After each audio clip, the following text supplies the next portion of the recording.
How's it going, everyone? Back with another stream today. We're going to be going back with the same 75 here. I think I've been streaming this for the past couple leagues now, and I'm pretty locked on the main deck. Earth has been very impressive for me, especially with the combination with Lurrus, where we could kind of like jam a Lurrus and like not be scared for it to get removed just because we can recur it back.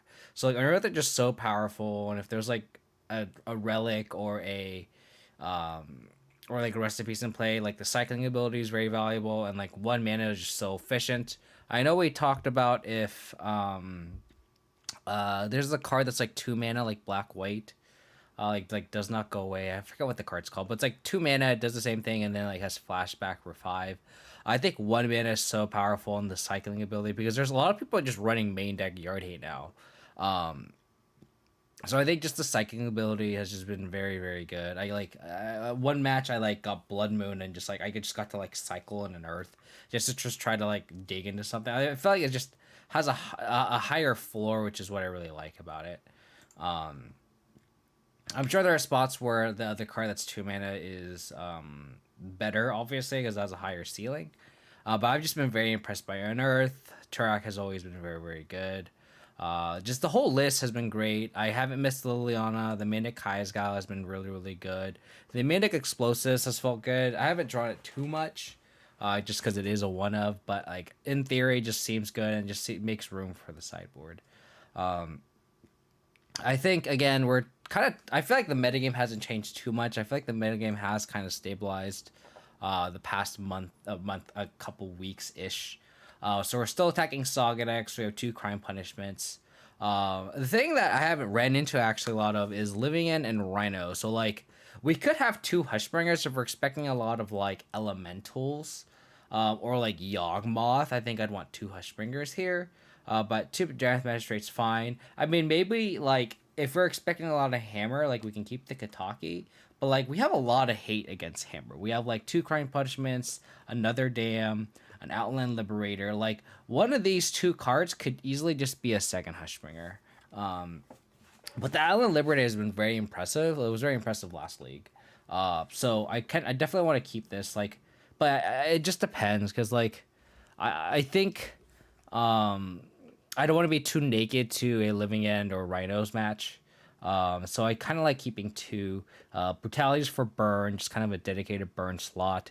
Um, this Vindicate maybe it's just so versatile. It could also just be like a Maelstrom Pulse because like against if you want to like hedge against crashing footfalls, like being able to destroy multiple rhinos is very good. Spell bombs have been very impressive. They've also been able to just recur with Lurrus. It was just 1 mana too. I feel like we were running things like Sanctify and back and like Endurance and like Kaya's Guiles. And like I just Spell Bomb is just still so good. It's just 1 mana and the fact that you can recur with Lurrus is just so powerful. Um and last but not least, like we have Veil of Summers for Archmage's Charm. Archmage's Charm just destroys our deck, specifically Hex Drinker. So any Archmage's Charm deck, we definitely want to burn Veil of Summers just to protect our Hex Drinkers, as well as just protecting Lurrus. I normally don't like Veil of Summer in BGX lists, but in this specific deck where we can protect our companion, and we can protect Hex Drinker also, which is very important. Um, I think Veil of Summer is kind of contextually uh, most optimal in this version of the deck. I have yet to draw it, but I think just on paper, we're still testing right. And like this specific center has been putting a lot of results for me. Like I think I'm like 11-3 on the deck, so like I don't want to change anything. And I think a lot of people like to just change something like right off the bat, and it's if something's working, why change anything, you know? Oh man, not when you go like this though. Not when you have basic plans as your only. The curse is real, Grace. The curse is real. I mean, we have to keep this. Probably bomb the Turak because it costs the most mana, and probably just bomb the Kazgal. I could also like bottom an Earth, but I think we could go like Hexaker and then like just keep all the 1 mana stuff. I think.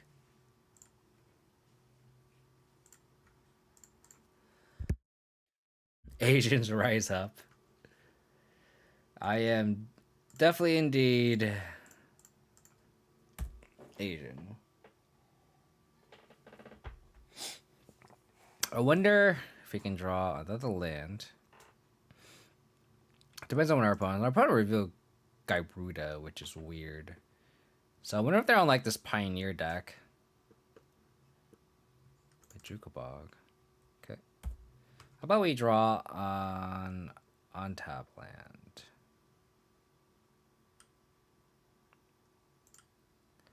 That's right, the rise up. Nice.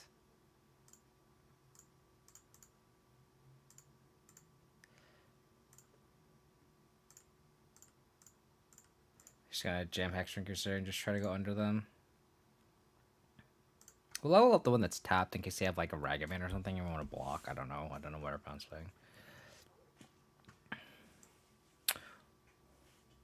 What ethnicity are you, okay? If you don't mind me asking. Because I am Korean. I can't speak Korean though, unfortunately, but hopefully we draw another land here, because if they... Oh, they're probably... Oh, okay, that's fine. I don't think it's worth pushing this. I wouldn't mind, like, going untap land here, level up this one, offer the trade, and then, like...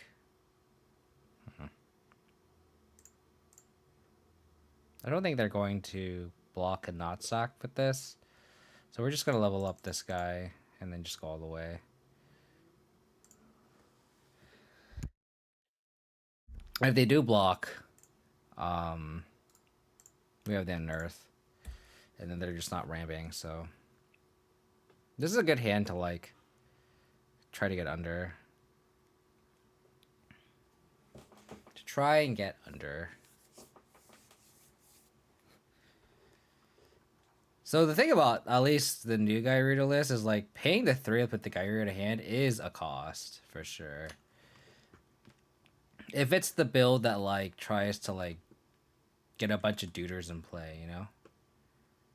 There's also we don't have any way to like. I guess we have Kaya Skiles. Like there's no way to like. Well, they have. It's tough. What is 4 mana? Oh. That's pretty bad versus our mono Hex Drinker hand.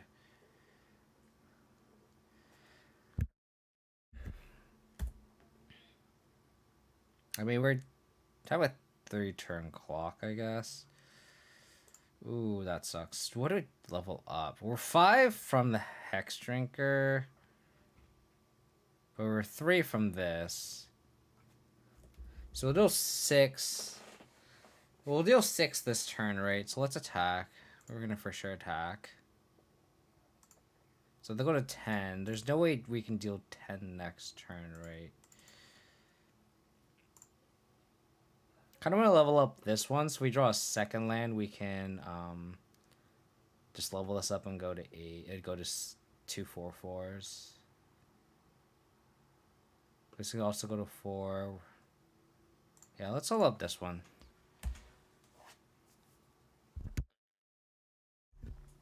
If they have another Acid Moss, then we're kind of screwed. So I guess all these like pushes and explosives are bad in this matchup.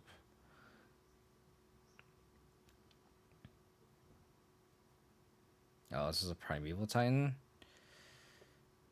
Oh, did they put the hand in? I just didn't know. Oh, they have it in the main deck. Oh. Oh, they put an Archon in play. Oof. Okay. So, Voidwalker seem very, very good. So they have that Gyruda's in the deck as well. Hushbringers seem good. Does Gyruda cast? I don't think it does. I don't think Gyruda casts.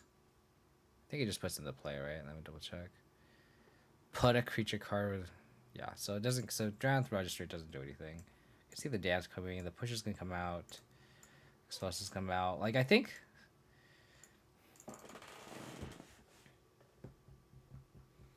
We always saw was like Sakura Tribuilder and Gyruda. I don't think Collector Brutality does anything. Like I feel like these cards don't do anything here. I think this is like a Voidwalker deck for sure. Wait, Sentinel, I don't think there's any room, and I think if you're gonna have a one drop, I think Hex Shrinker is just better because like it just pressures your opponent, and just like dealing with it. Because like if we go like Lurrus, bring back Esper Sentinel, like they just kill the Lurrus, and then they don't think twice about killing the Esper Sentinel. But like Hex Shrinker, like if you don't kill the Hex Shrinker, it like it steals so many games. You know what I mean? So I definitely like Hex Shrinker more. Like you could probably supplement it with Esper Sentinel. I just don't see room. Like I'd rather have like an Unearth or like a 7th discard spell. I like the Terraxitude Dothy Windwalker, so just like there's just no room for it. Honestly, that's kind of the short. That's kind of the honest answer as to why. And this deck just goes long. So top decking Esper Sentinel and a deck with like Lingering Souls, where we're trying to like outgrind and like we're attacking with 2/1/1s. Like Esper Sentinel just gets worse as the game goes on, right? And our deck doesn't kill fast.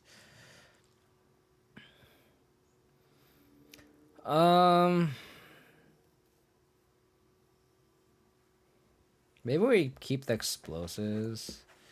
We saw Sakura Tribalder, but like I don't know. I don't know what to board. I don't know what kind of removal we need. Like, do we need prismatic endings over fatal pushes? Maybe we just like do like a split because like there's nothing else we can really run, right? I mean, you can maybe have spell bombs just because they might have some discard stuff, but like maybe we just brought all the pendings. I don't know. It's the fact that we don't really know what they're on. It's just what's tough. Bringing Lurrus feels pretty good in the meta. Not gonna lie. Ooh, we do need another black source, but I'm keeping this just because there's a lot of interaction, and this seems just like a bad matchup that we just need kind of luck, right? This is a really, really greedy keep, but like I think this has everything we want. Oh, and the other cavern's nice. If they had the Veil of Summer, I'm going to be very sad. But Lingering Souls, I think, is really good right now. They exiled an Archon. Because like it blocks Monkey, it's good against Hammer. So like it just depends on the, like how what you expect that game to be. Wow, they are. So they're gonna be able to turn to Farsake.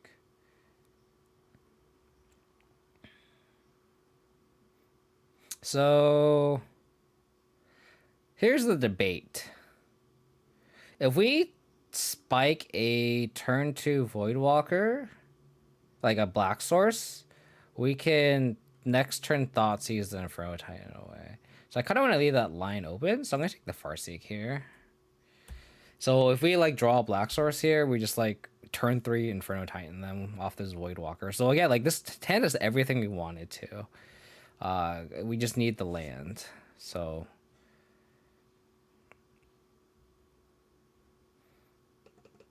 hopefully this can save us. In worst case scenario, like if we don't draw the black source, like we still have time before they can cast the Inferno Titan, right? So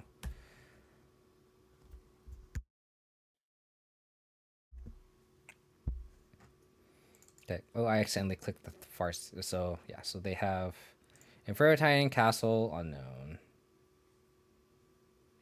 Unfortunate. So we give them a turn. This is green creatures, right? Yeah. I'll put a spell bomb into play. Because we still have one more turn to draw a black soul for the Voidwalker. Unless they ramp here. If they ramp here, then we're gonna have to Thoughtseize anyway, so. They pick Gyruda in hand.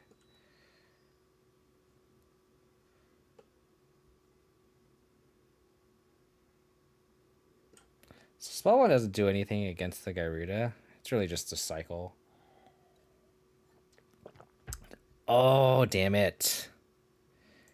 Wow. That's so good.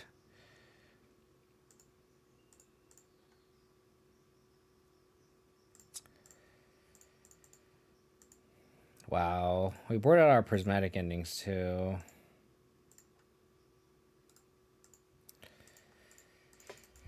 So this is how it's going to be. This is how it's going to be. The grace, the curse is real. The curse is real. Yep, so that Gyruda and Ferrotite in hand. We do, I think we still have Abrupt Decay, right? We have Abrupt Decay.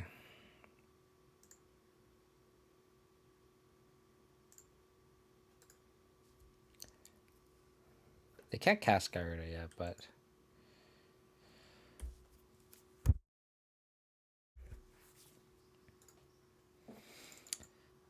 I think the window is closed now. We could have cheesed the win out, but like we're just... Yeah. Just not gonna happen. Not gonna happen. The land that we drew next door is gonna be Temple Garden, so there's no shot. I think it was 19 black sources though. 4. You got Overgrown Tomb, right? So like the castle would have been live. So 4, 5, 9, 10, 11, 12, 13, 18. Unfortunate.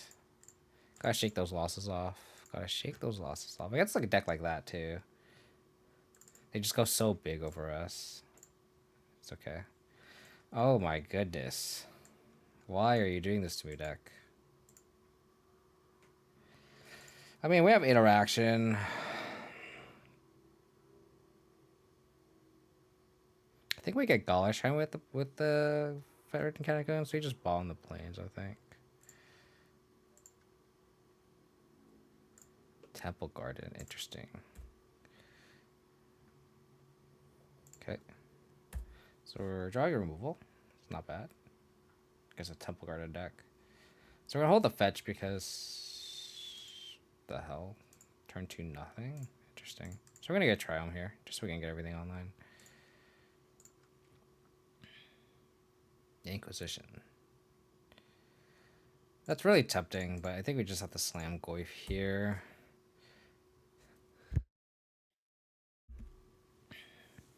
Field of Ruin. Dryad. Interesting. Okay. So it's like green, white, good stuff. I really tried to fetch then because we could have pushed the Dryad.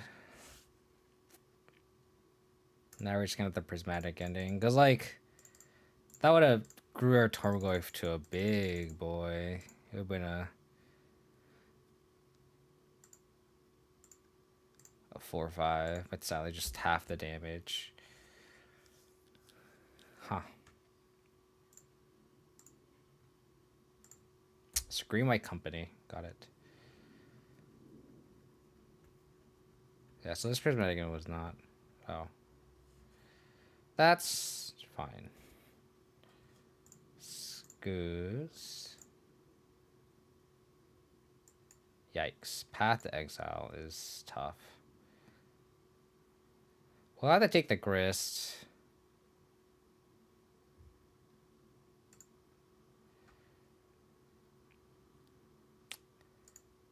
Fortunately, it gets exiled by the Sanctifier.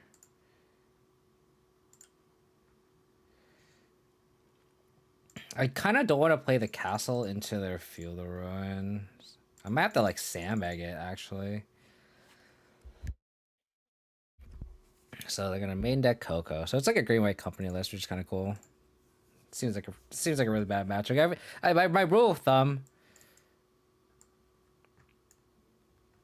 Interesting. My rule of thumb is against collected company decks. This is kind of the outlier. Just to assume they actually hit.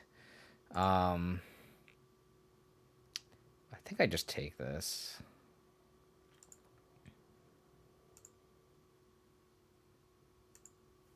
It's like when they resolve 2 companies, we're just so unfavored. But unfortunately, they've been whiffing.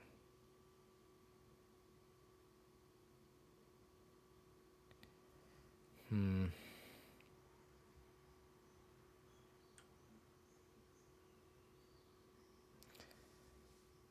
think we have to like.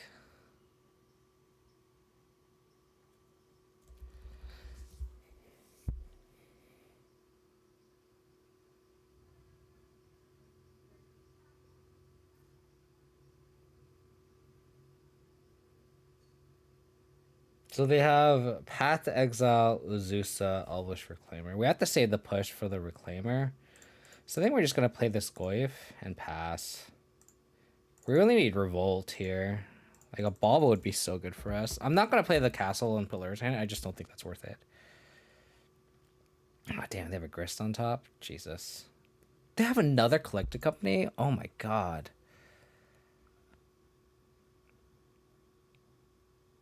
So they have Reclaimer, Path, Azusa. So darn difficult for us to beat triple Collected Company. I mean, luckily they whiffed both times, but... they hit Grist plus Scute Swarm. Okay.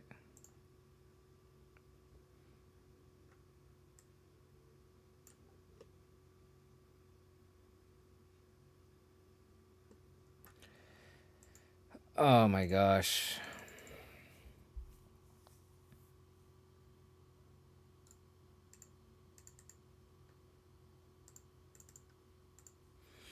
Can't beat that hand. Cannot beat that hand. So Dryad, Tireless Tracker.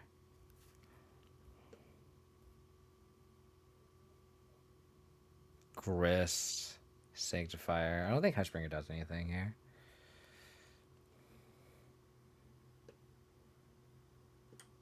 I think you're going to want some crime punishments too.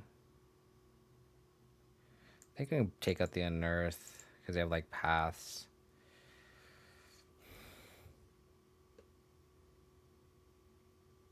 I think the Voidwalkers could probably get cut. Because they don't have anything too special that we want. And I think we just trim a discard spell. Let's go 3/3. I think that's fair. Let's do this. We really need to like a Mishra's Bubble that hand, so then those Goyfs can just attack through. That was what was missing, honestly. And then we just drew the Inquisition on turn 2 on the draw, unfortunately. But that's how it breaks sometimes. That's how it breaks sometimes. Got a Gala Shrine. We're also just playing like these off meta decks too, where we're just not getting anything that we want to target here. We'll take the Grist. We go turn 2 Goyf, and then we go turn 3. We can Prismatic in the Scavenging Ooze and just start beating face.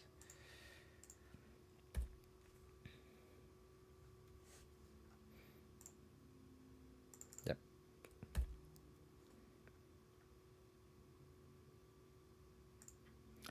I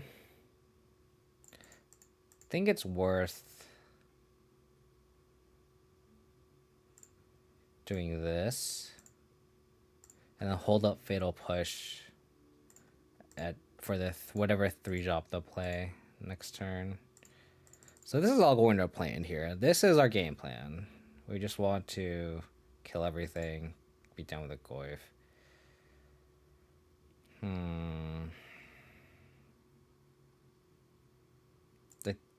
That sucks.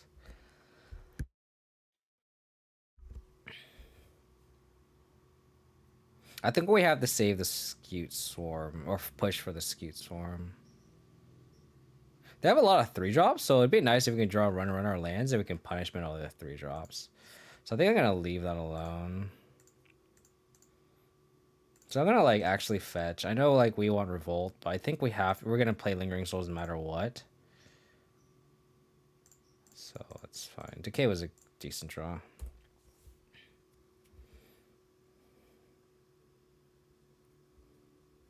So they have Ramanap, Excavator, Scute Swarm, Unknown. Yeah, punishment for 5. X equals 3, so 5 total would be killer here. And a couple draws, obviously.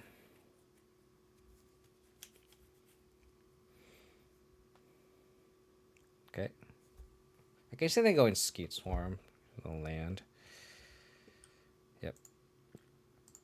It's a cool list, though. Oh, man. The value. This is a sick. The thing is, like, this is the type of deck that just preys on our type of deck. Like, we're kind of, like, mid-rangey, but not value-based, and they're just so value-based. Oh, they have an Abzan trail. That's cool. I appreciate that.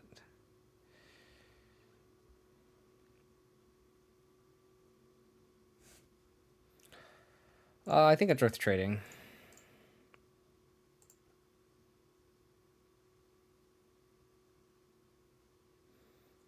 Because we're so far off. So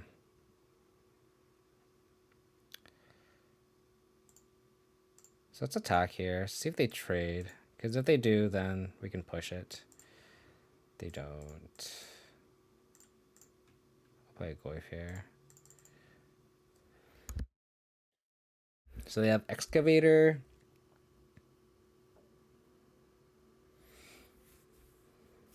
Okay. All the 1/1s. They get 2/1, so like their Lingering Souls just better than our Lingering Souls.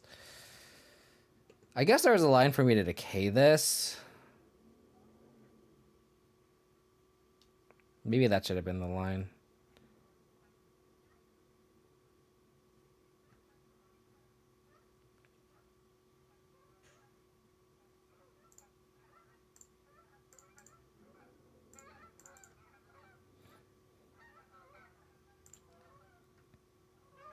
I think we just have to decay this now.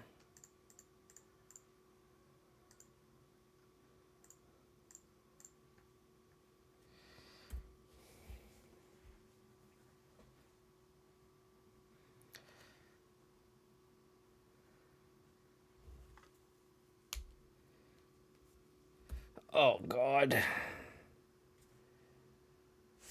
Too bad this doesn't kill Planeswalkers, though.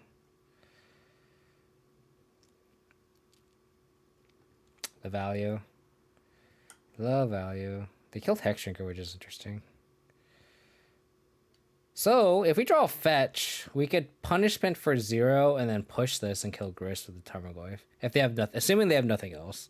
I assume they have other things, but...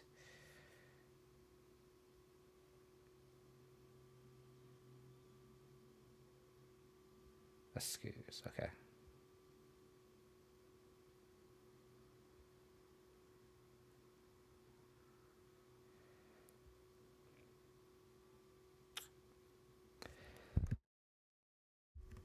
Sucks that we spent our decay already. Again, like, not having Revolt kind of sucks.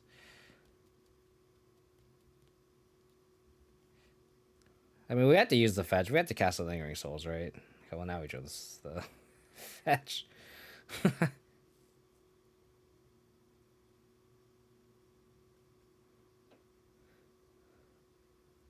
We cannot push Grist. Grist is not a creature in play, unfortunately. It's as long as Grist isn't on the battlefield, it's a 1/1 insect creature, so it's not. I think we attack into this. They just chomp. We have to push the Scoos, and then we just put Lurrus in hand. And then next turn we could punishment for 0, and then then we can they can try to chump with the Excavator, or they take the Grist.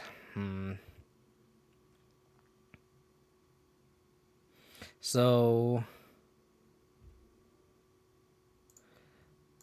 this is just gonna eat a 1/1. That's what's gonna happen for sure.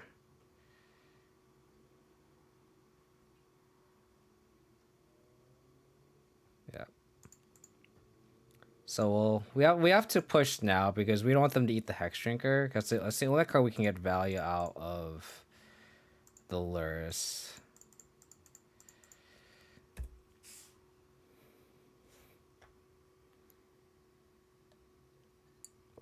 So like, we could punishment for 0.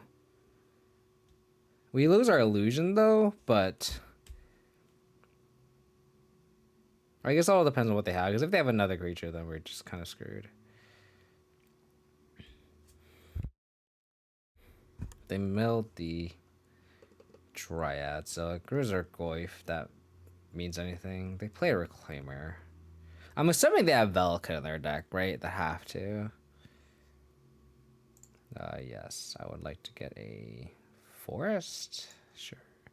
We still have Scoos in the deck, so I guess maybe I should have gone Plains for Dam. Maybe that would have been our out, but then they just overload us with Grist. This Grist is just the major problem. We already spent our Decay. We spent our Pending already, so we only have 2 Pendings. Oh boy.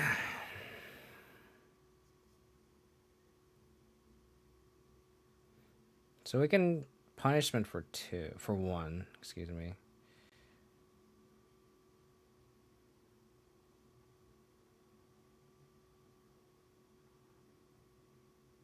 They're gonna block with a token for sure.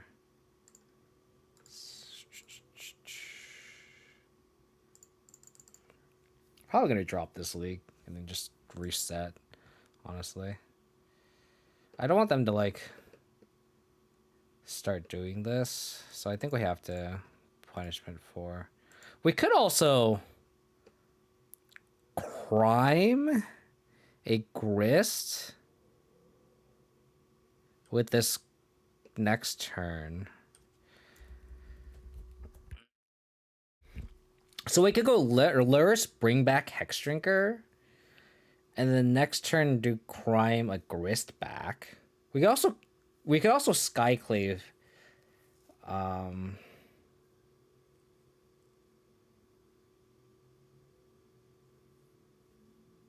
Yeah, I think I like going crime, bring back their Skyclave, answer their Grist. Or they might just like smice the Grist and kill the Lurrus, and I think I'm fine with that. Then we're left with the Hexdrinker, and we can just again get our Grist going too. So I think I like that line more.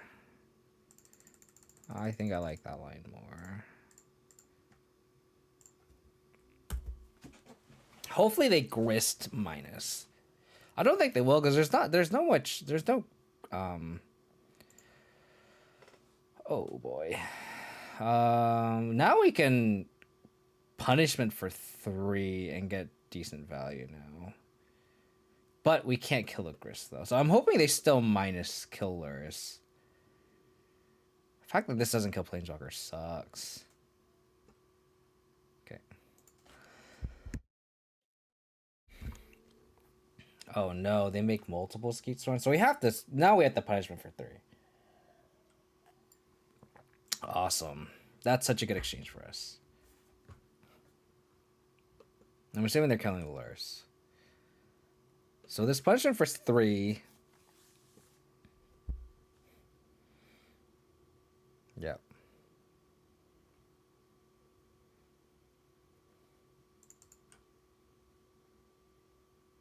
So this needs 3 or more, so they can fetch up. Yep. So the fact that this makes a copy is just so relevant here, instead of just making a token, because that means I can kill all the Scute Swarms. That's so crazy. Like, this is gonna be such a blowout. Like, thanks for having 6 lands, opponent. I really appreciate it.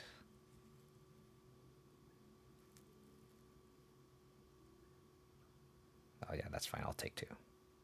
I will gladly take 2.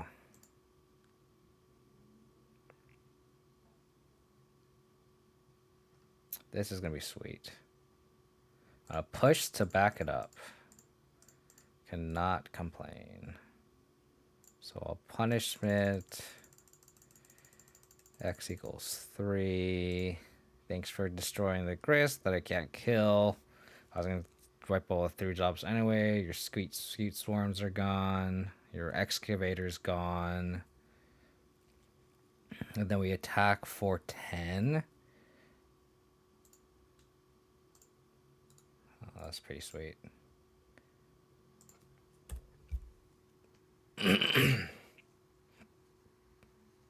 So they go to 10. So we can push the Reclaimer and level up Hex Shrinker to a 4/4.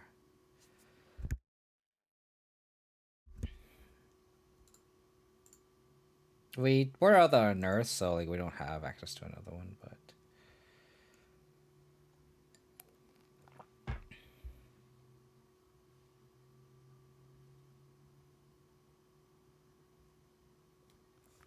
sure. I will get a planes.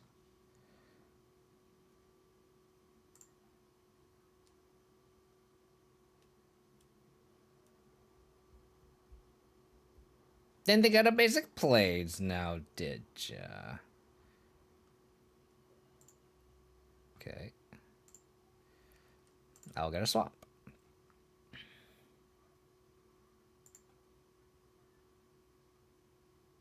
Cool. So they have no...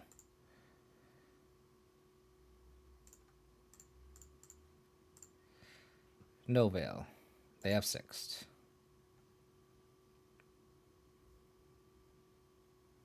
They F6'd. Thoughtseize.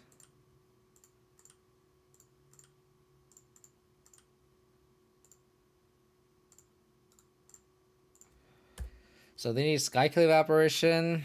Has an out to Hex Drinker. Cool. That punishment was so good. So good.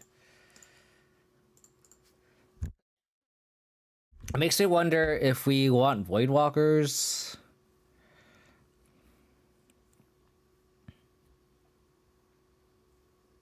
Turek being pro-white is also kind of relevant too. The fact that Skeetsor makes copies was so funny. That's just such a funny interaction. Is Productive Brutality good enough? It kills... Doesn't really kill much. It kills Skewed Swarm. It doesn't kill Excavator. It doesn't kill Dryad. It doesn't kill Courser.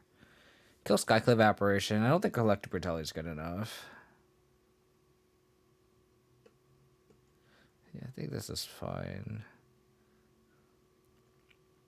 I think maybe Voidwalker is better than Scoos.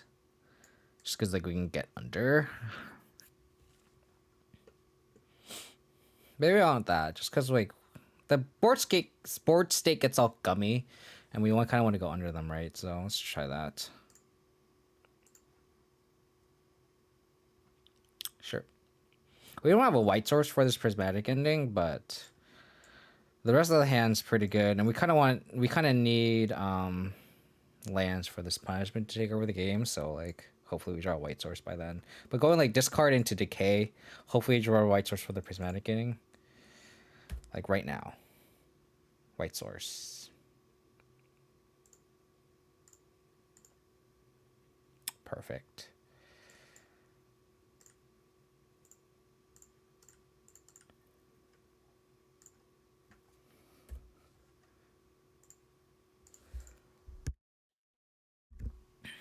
Reclaimer.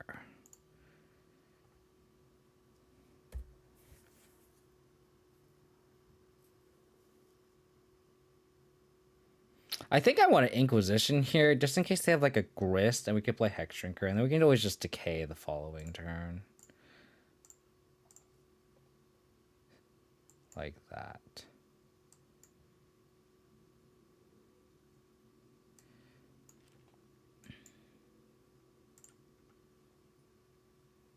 So their hand is Skyclave Apparition. I think I'm okay with them spending the turn Skyclave Apparition my Hex Shrinker. So then they don't use the Reclaimer, and then we can decay the Reclaimer.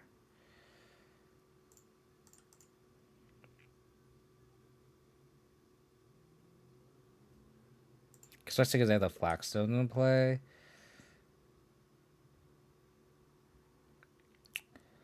Well then. We're going to play this. And we're going to push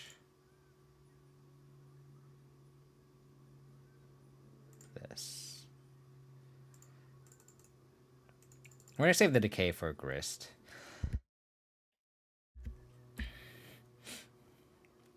We're just gonna take this.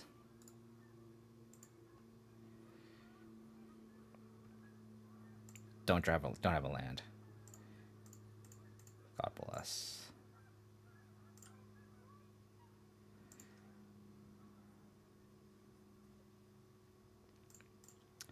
So don't have a company, please.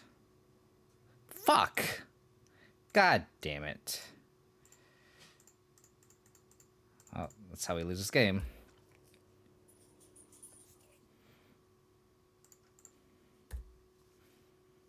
Bobble off the top. Bobble off the top. Or Tarak. Tarak.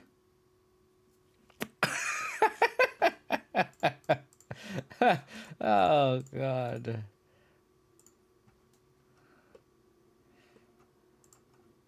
Double company. Yes.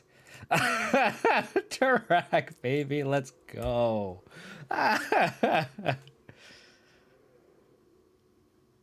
Skeet Swarm. We got it. Land. Not so lucky.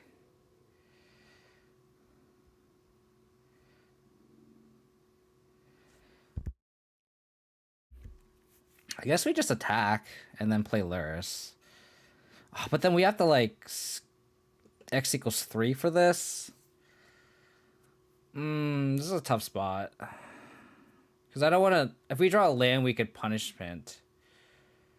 But then I don't want to play the Lurrus into this. Maybe best just to wait.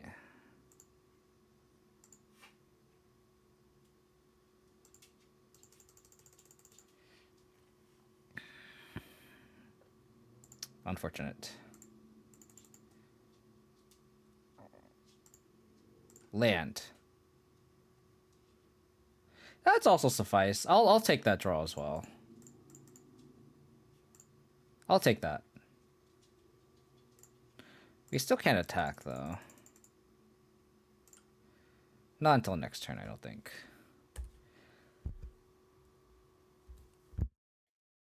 The Castle Artevale is kind of scary, but...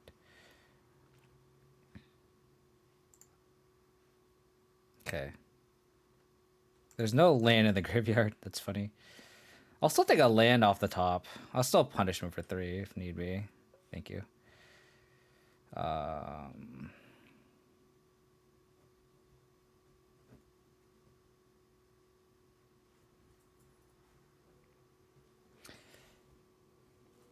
Yeah, I think I'll punish him for 3 here. I think it's worth it now. I think getting like 3 for 1 because I get the 1/1 out of this. I think it's worth it. I think I'm gonna get a swamp here though. I don't think I want. I could also just punishment or crime. Crime for a grist.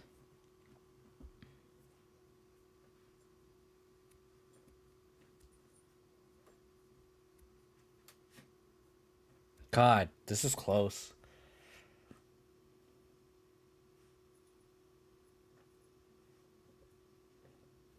I think I'm gonna crime for a grist here. Like, there's no lands in the graveyard for this, and like, I don't really care about the 1/1, right? Because I can get a 1/1 with the grist, and like, just it's also just like makes removal too, if need be. We're still gonna hold that back on defense.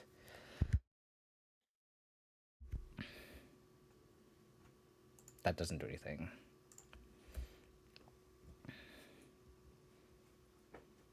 I want this grist to mill something.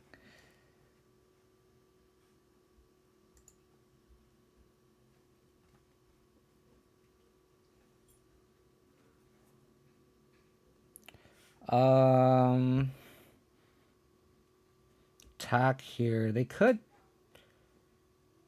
trade.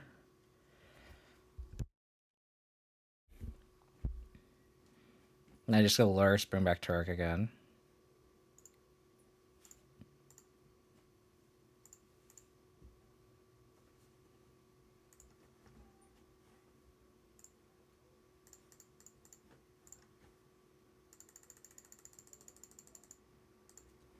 Wish we had something to bring back.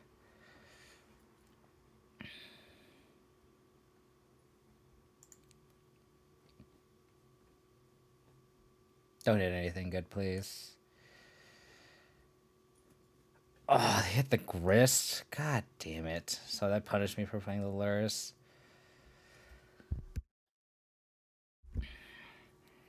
Oh, God. Punished so hard. We had a shot to come back here. And that Coco was just such a good draw.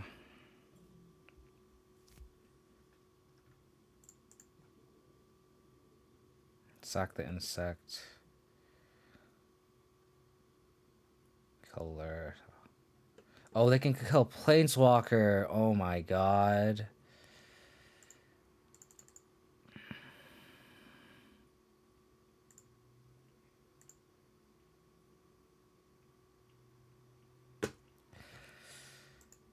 Oh my goodness. We had a shot. I think the window's closed now. What?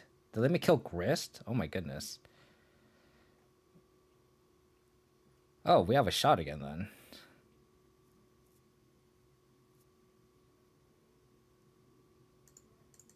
Unfortunately, these cards don't do anything. They're just gonna...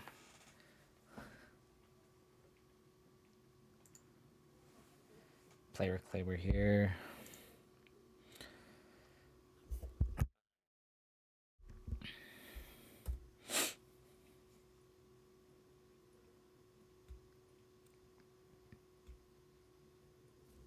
They hit a collect company. Oh man.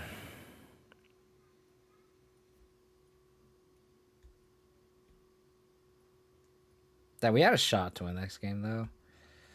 And they have Castle Arterville going now. It's that single collected company that just cost us. Okay, so you're saying we have a shot here. Well, we know what's on top of the deck, right?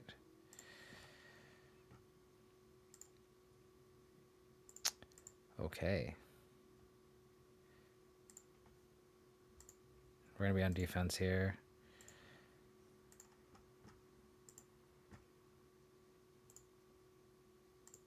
So this pulls us back in again. We just need another white source here. Okay, that's good. I just want them to overcommit. They have Coco in hand.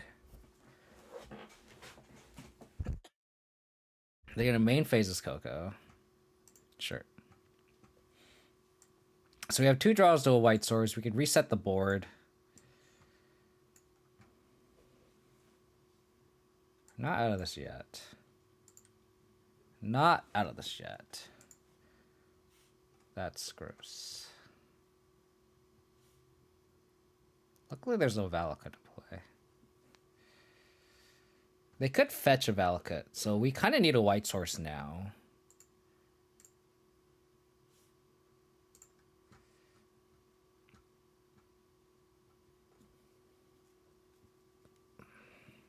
Okay. We lost basic plane, so we need exactly fetch land or Temple Garden. This doesn't matter. I just want the card.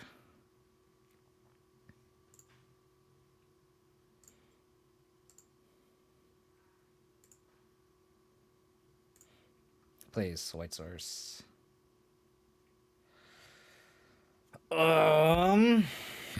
Jesus.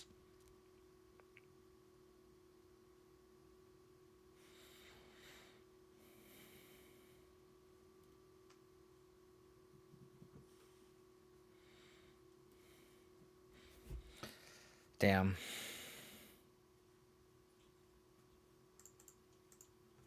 I don't think we can play souls here. I think we need souls to recover.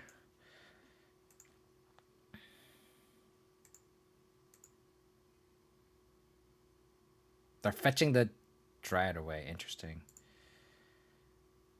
That's kind of clutch for us.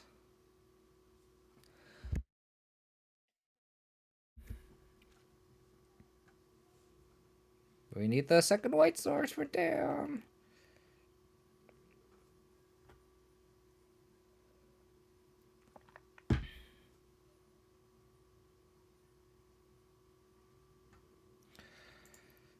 Okay. So township. Fuck. Oh man. Okay. We can't have double white source now. Oh man. Do I have enough tickets here? Oh yeah, let's go. Let me use the bathroom real quick, and then I'm gonna just run it back. I'll be right back.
Okay, Gray's curse is now over, right?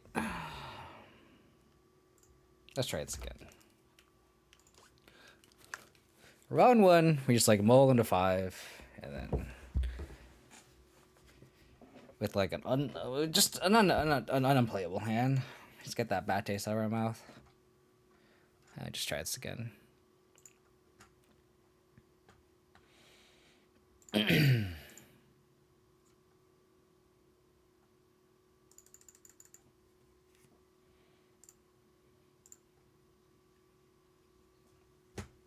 Oh my god. On the draw, I think we keep this hand. We have turn 1 prismatic ending too. We have 20 black sources.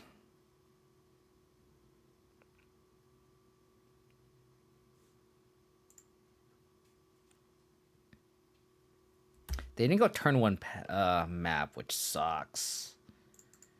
Which sucks.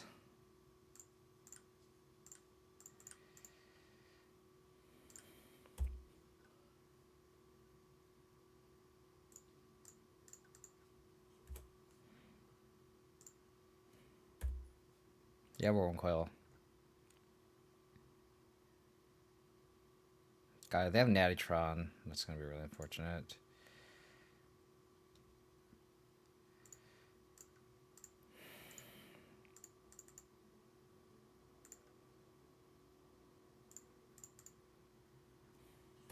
I mean, this hand means they have Natty Tron, right?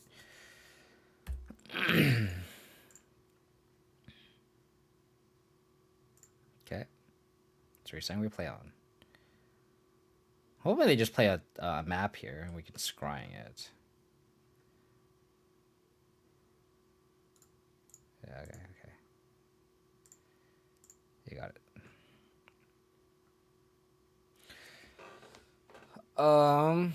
Vindicate, Liberator.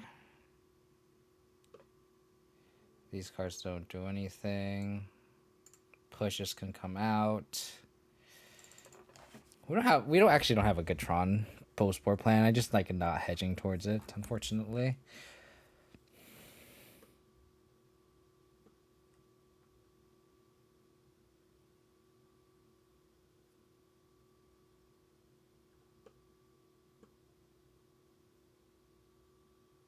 I think maybe board in a crime punishment against like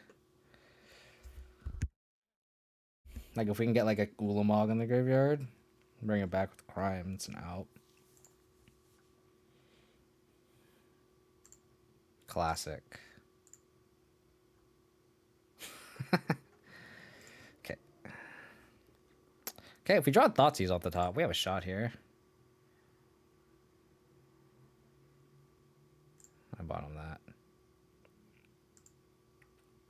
We put low into 5. Hex Drinker into Voidwalker into Thoughtseize. I probably might lead on Tarmogoyf actually.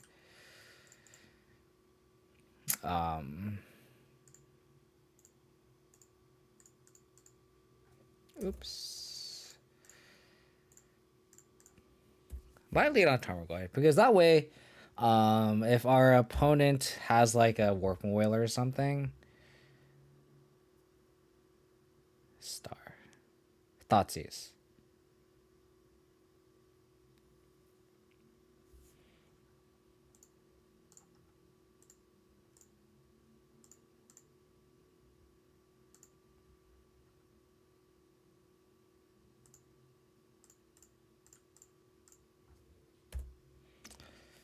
Don't have it.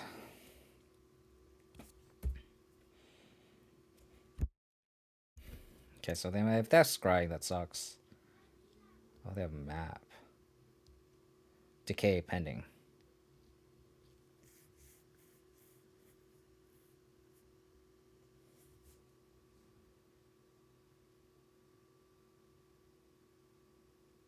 This sucks because the Voidwalker makes this Tarmogoyf not that much bigger.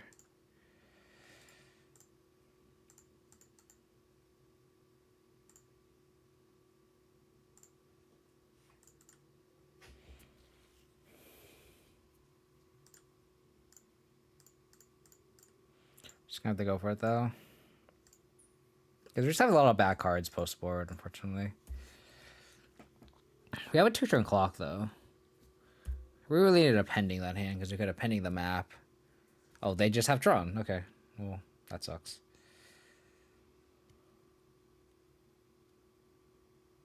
Do they have a payoff though? If it's Karn, we have an out.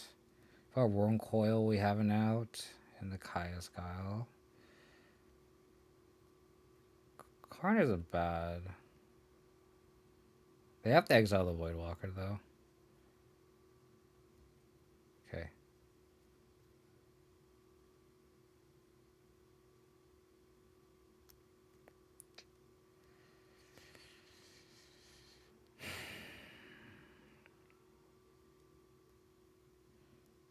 So we invest all of our mana into the Hex Drinker, kill Karn.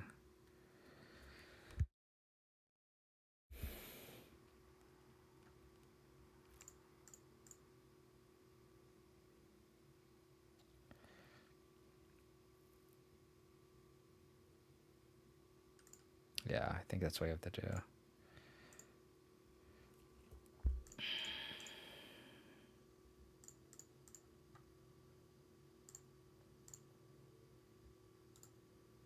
Attack Karn, attack opponent. Da da da da da. Maybe there was argument for like saving the Voidwalker for like this specific line, where we just don't play the Voidwalker, we just level up our Hex Drinkers. Our opponent could also just not have anything. They could try to crack Star here.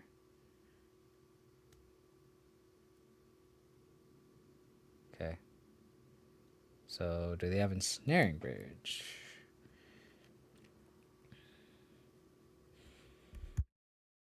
Perfect. Okay. Luckily we have the prismatic ending. So prismatic ending the bridge. Ba-da-ba-ba.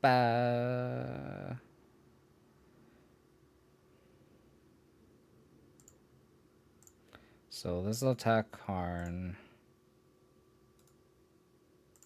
This will attack our opponent.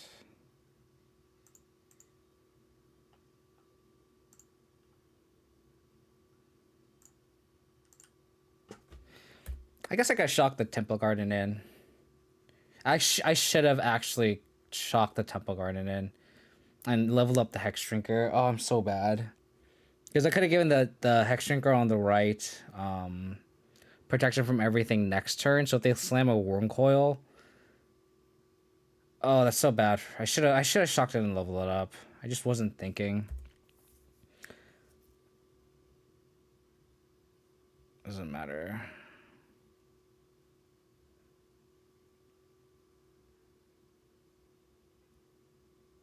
An Utamog?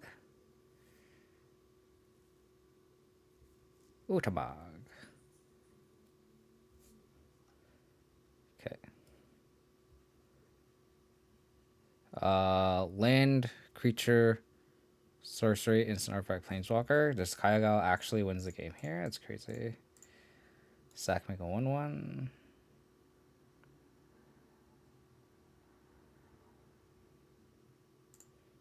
Because this doesn't shuffle when it does.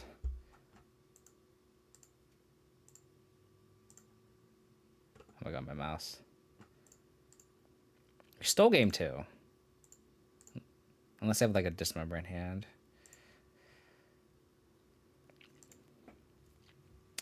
Thought this came a little late, but that was sweet. That was a sweet victory. Utamog.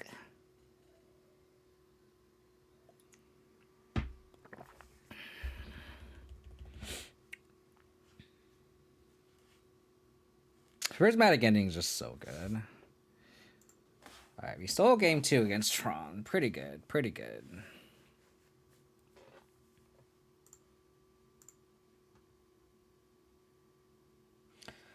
Oh, I can't turn one Thoughtseize. This castle is kind of brutal here. This is already a mulligan. I think we have to mulligan this because we can't turn one Thoughtseize. I guess we don't have to turn one Thoughtseize, but I feel like it'd be really good if we could. I'm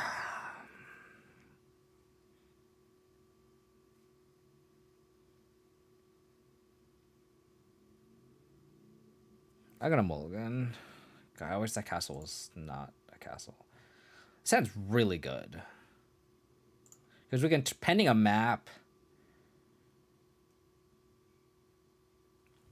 I'm gonna bottom the souls because that's the card that we can't cast at this hand if we don't draw a land. I think I'd rather just have the backup 2 drop. Pull Mullen to 4. Let's go. Pull Mullen to 3. Let's go. All right. Mullen to 2. I feel bad now. Oh no.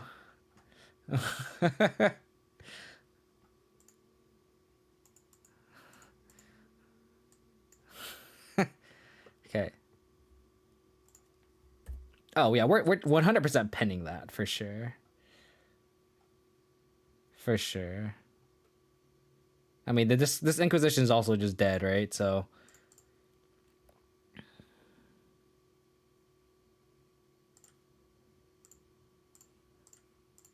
Sorry about it.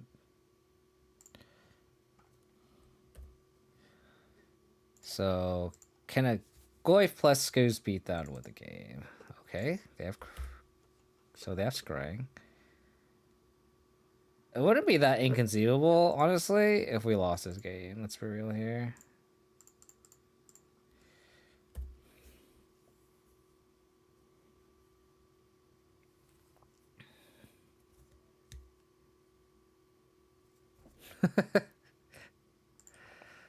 Better lucky than good.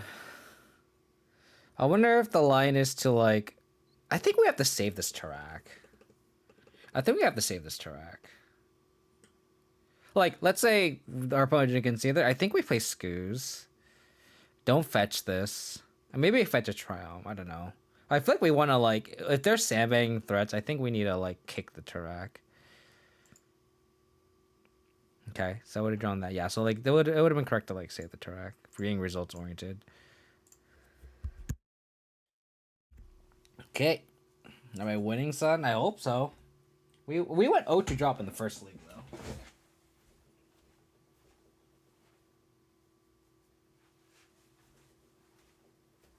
We played against, like, Gyruda match 1. And, like, we mulliganed to 5 game 1. And then game 2, we had, like, double discard spell, Hex Shrinker. Like, it was a really good hand. We seen another Black Sword and Dothy Voidwalker. I think we had, like, triple discard spell or something like that. And we just never drew the second land. And then round 2, we played against, like, green-white Value Town. And, like, game 1, they had, like, triple Collected Company. Granted, they did whiff twice, but they just outdrew us, as you'd expect. And then game 2, we we won game 2, and then game 3 I think we just fell short, unfortunately. Like we were like backs against the wall, and we had a chance to come back, and then they hit a collected company off the top. Like we had a line where we could have crime punishment our opponent's board, or get a grist back from the graveyard, and opted to take the grist back. And then they hit a grist off their collected company and killed our grist. Opponent well into 6. Well into 5. Okay, so we're gonna bobble them in Inquisition. Opponent well into 4. Jesus. Our opponent can this happen the rest of the league? Opponent well into 3. Can this be the rest of the league? Can our opponent just roll into 2 and 3 the rest of the league, please? I'd really appreciate it. Is this Tron?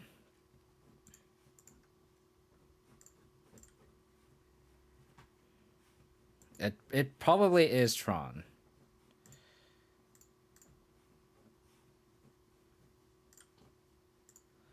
The real expedition map. So they have Tron. Frustratingly enough.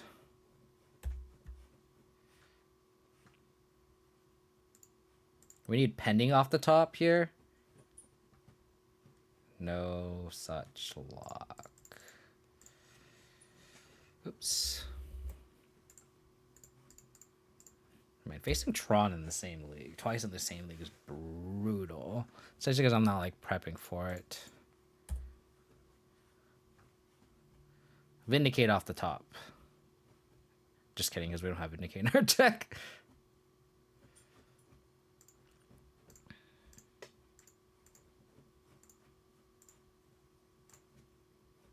Just kidding, new land.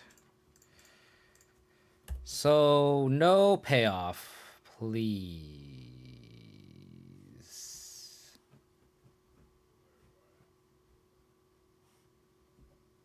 Okay, take that. That is acceptable. That is acceptable.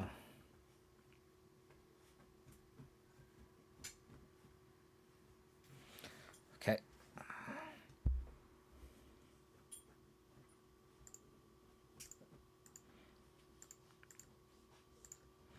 Got a Lurrus. We'll see if we can play the Sex Shrinker. Warping Whale.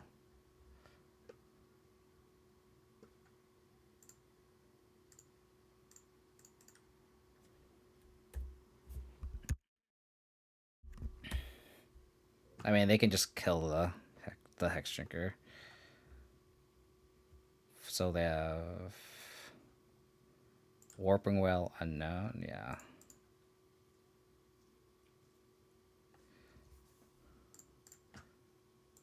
Okay, wait, should we sandbag this Tarmogoyf?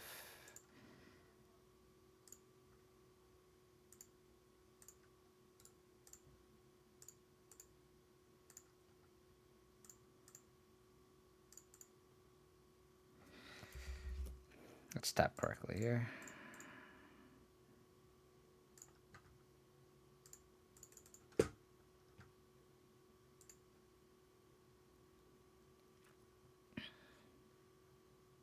Oh no. Oh, okay.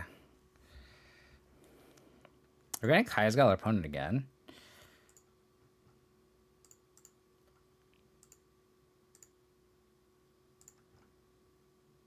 Sack, make a 1/1.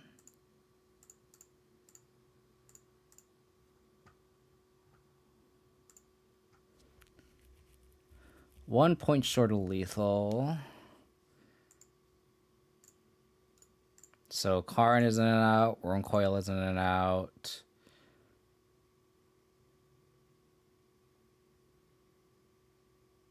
Yeah. They need exactly Oblivion Stone, and even then we have Hex Drinker.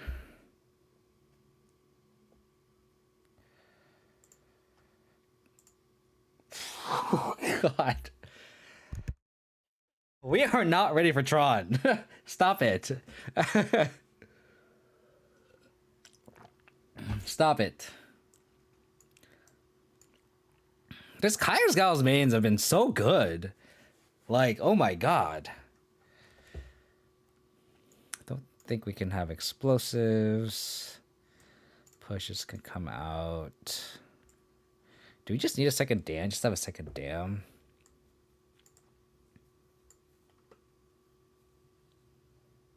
I really want to bring back a Ulamog with this. That would be like the dream. These don't do anything. This doesn't do anything. I guess this stops Worm Coil, right?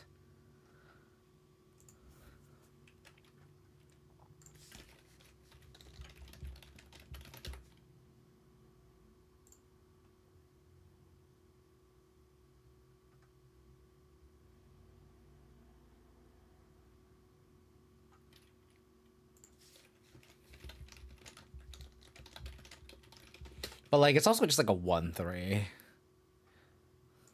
Maybe I don't need it. No, prismatic ending is really good because you can prismatic ending an expedition map on the draw, which is so good. And then like they have Car in the Great Creator, and it's just outs 2 and Snaring Bridges. So prismatic ending is actually really good in this matchup. Really, really good. You wouldn't expect it because like it caps it on 3, but it fits a specific game plan that we have. Because we have to disrupt Tron, and prismatic ending is our way to interact with expedition map, which is like one of the best tutors. Like it's just how it is. Like this hand is so good because if they have turn 1 map, we like are just in such a good spot. Probably one divide. So the only thing this is missing is really a clock. So if we like top deck Tarmogoyf for Dothy Voidwalker, or even like a scavenging ooze, we're okay. Probably also more than a 5. And then if they don't have a map, we just like Inquisition they're scrying away. That's what they're keeping. So okay. What are they drawing? A Blast Zone, sure. So let's see if they have a scrying. Oh, their hand's so bad. Oh, their hand is so bad and we can't punish them. We need a 2-drop so bad. This is such a bad keep by our opponent, and we can't punish them, unfortunately. Oh, damn it. Damn. We can't punish them.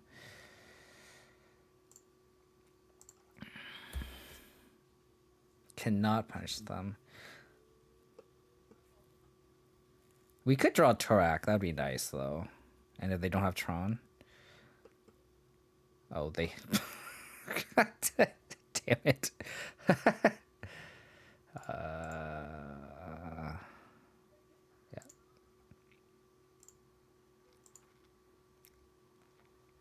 Okay. Good game. Well played. Well played, opponent. Well played.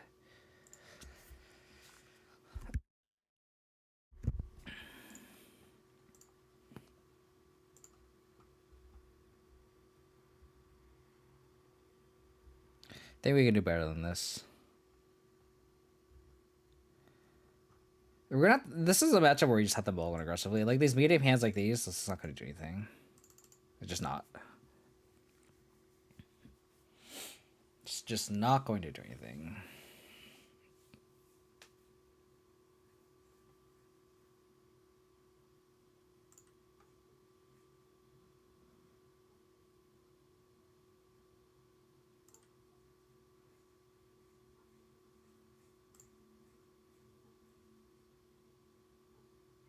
We're so far off hard casting this track, so I think we're just at the bottom of this, unfortunately. Hopefully we draw a black source for the Voidwalker, though. But I'm also well into 5.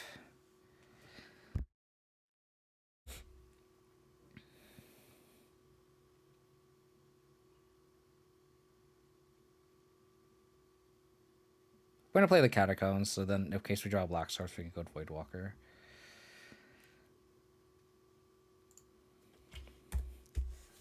Probably just get a Triome. Don't want to naturally draw a Triome right now at this stage of the game.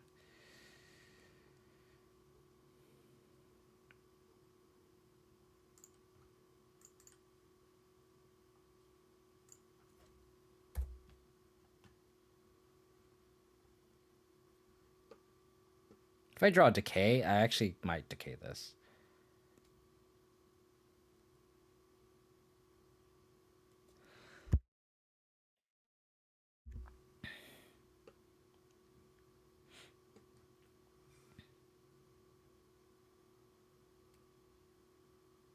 That's good. Because like if they have Sylvan Scrying, like it shuts that off on turn 2.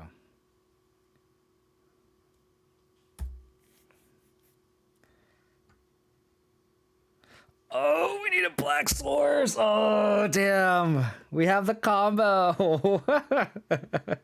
We have the combo. We have the combo. I think we play the Liberator here.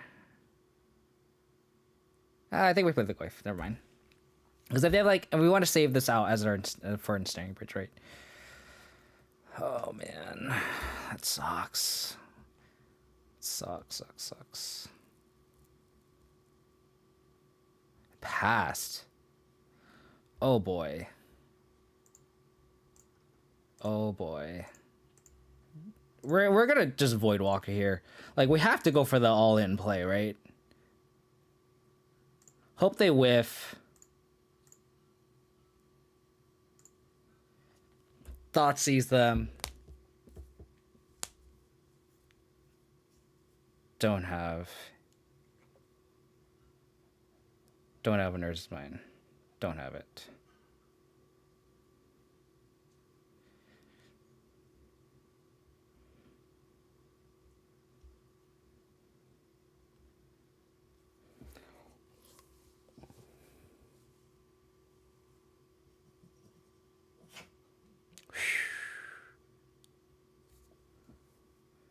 Okay.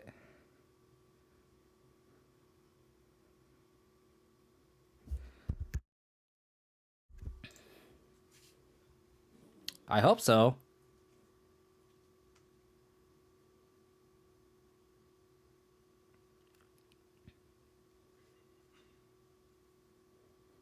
An untapped land would be very good too.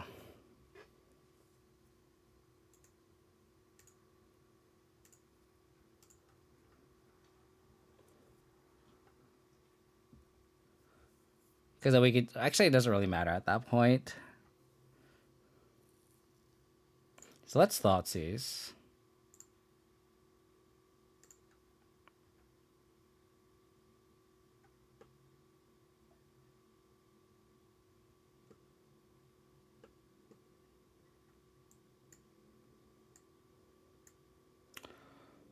Oh my.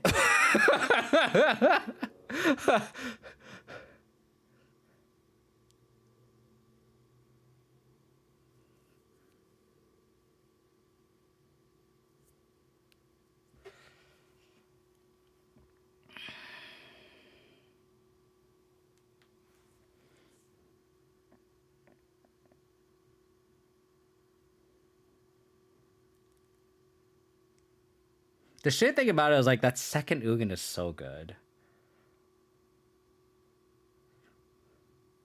So I mean we can get the Ugin, kill the Karn.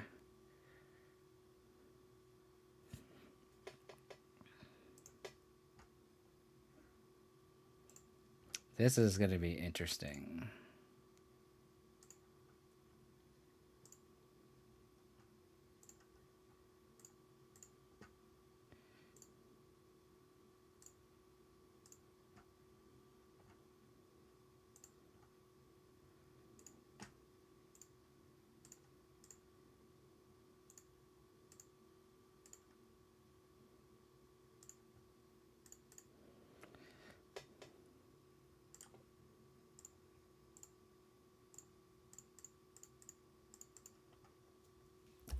So now we draw on untapped land. We can go Lurrus, bring back the Voidwalker too.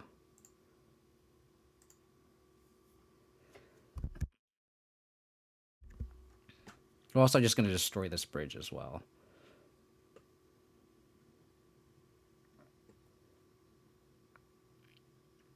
Four mana. 4 mana.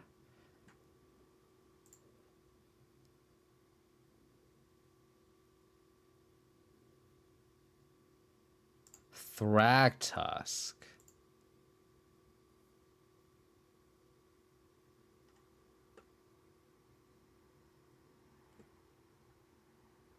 Interesting.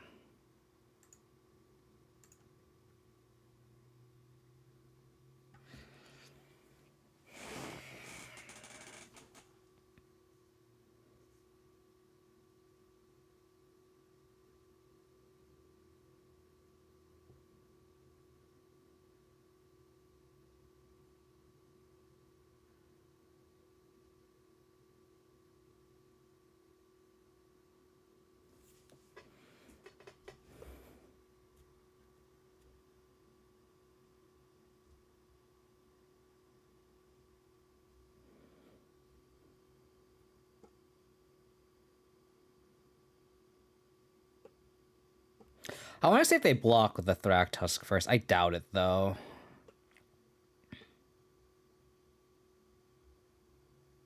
I think that's the line I'm going to take. I'm just still thinking if there's another line.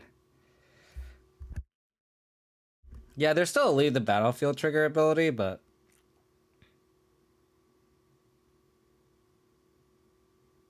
like we can also just bolt the 3/3 after the fact too.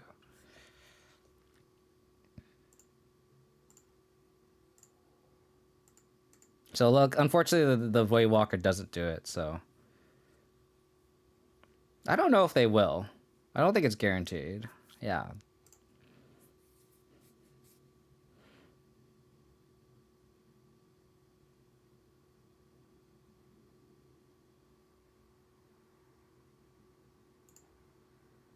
I could also just like bolt them with the Ugin. It goes to 11. And then you can take a hit. So 9. So they go to 9. And then we present lethal with Lurrus plus Voidwalker. Thing is, if they have Ugin, it's better if we... Like, if they have Tron, it's better if we just bolt the Thragtusk. Because next turn they can be at 9 and we have lethal anyway with Lurrus plus Voidwalker. So I think it's better just to bolt this now anyway. Just in case they do Ugin.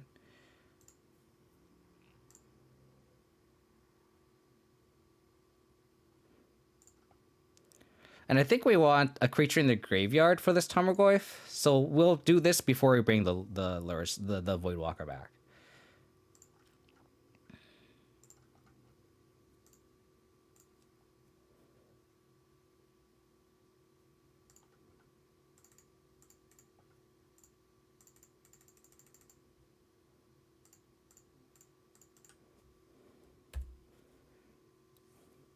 Just play an Ensnaring Bridge up on it. And even if they have Sylvan Scrying, cool. They don't play... Oh, they will. They will post-combat. They will post-combat.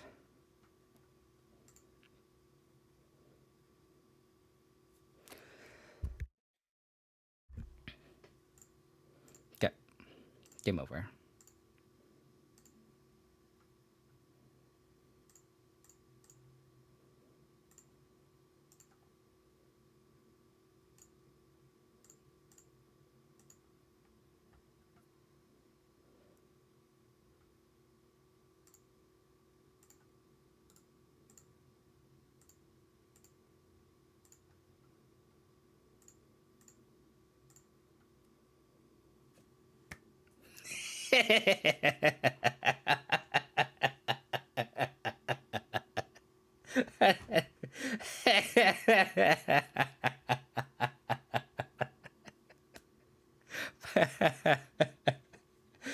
Fuck Tron.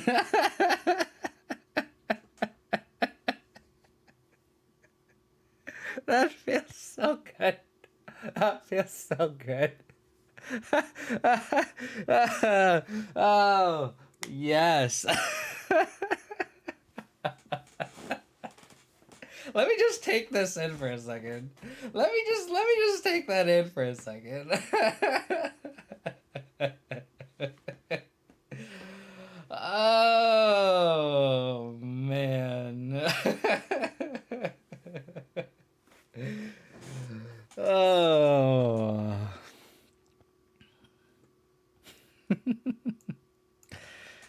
I gotta go get some water real quick. That was. I went through the power of Tron.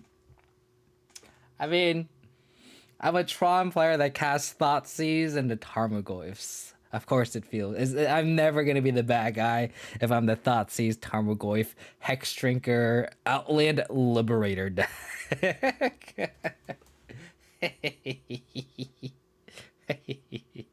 Fuck Tron.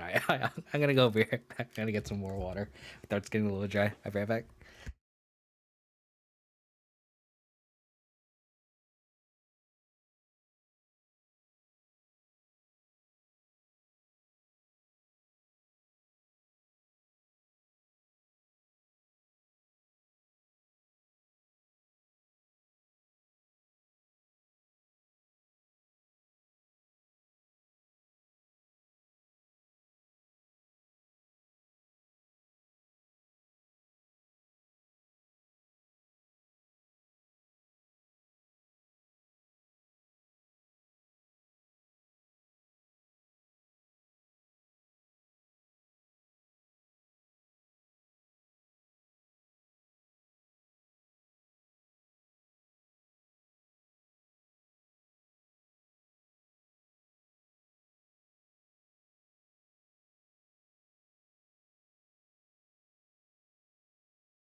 That's going on Twitter too. That's going on Twitter too. Move that out of the way. Can't move this. Moto. Moto, I should actually lower this a little bit.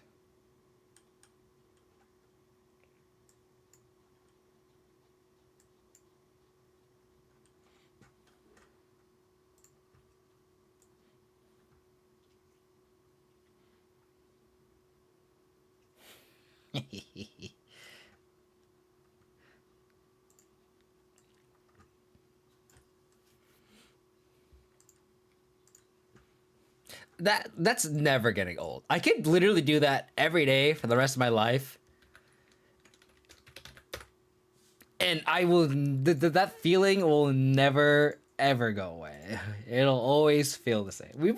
We our first two matches are against Tron this league, and we two are 2-0. Granted, our opponent had a bunch of mulligans,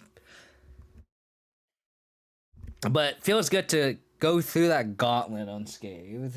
And arguably, all the matchups this league have been very bad. Like, Gyruda matchup's awful. Like, they just like go over the top from us. The green white value town deck is always obviously bad. Ulting and Ugin and dropping a livery. Yeah, I mean that's the appeal of the deck, right? You just go way over the top.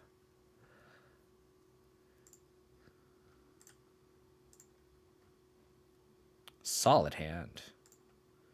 Solid hand. Man, thanks, Michael. I don't know. I don't think I'm a good player, but I do think I win more than I lose. I think on average, especially against Tron. I feel like my win rate against Tron is like not as low as you think it would be, considering like I am definitely not handsome. That is not true. I will not accept that. I do think that like this playing that matchup takes a lot of discipline, and you just have to know to mulligan aggressively in that matchup because I've stated like in those hands, like these average hands that would be normally a keep in that matchup, you just have to mulligan because like you're not going to beat an average Tron hand. Your average hand cannot beat their average hand, but your Thoughtseize Tarmogoyf hand will can beat their average Tron hand. You know, sometimes they just have Natty, Tron, and Karn, and you have an Inquisition, you can't take it. Sometimes, you know, they just have it. You know, sometimes you Inquisition or Expedition map and they draw it. That happens, right? But just with a bigger sample size and just knowing when to mulligan aggressively, it just helps a lot. Opponent is in the tank about keeping or not. I don't know. I don't know. I don't know what's going on.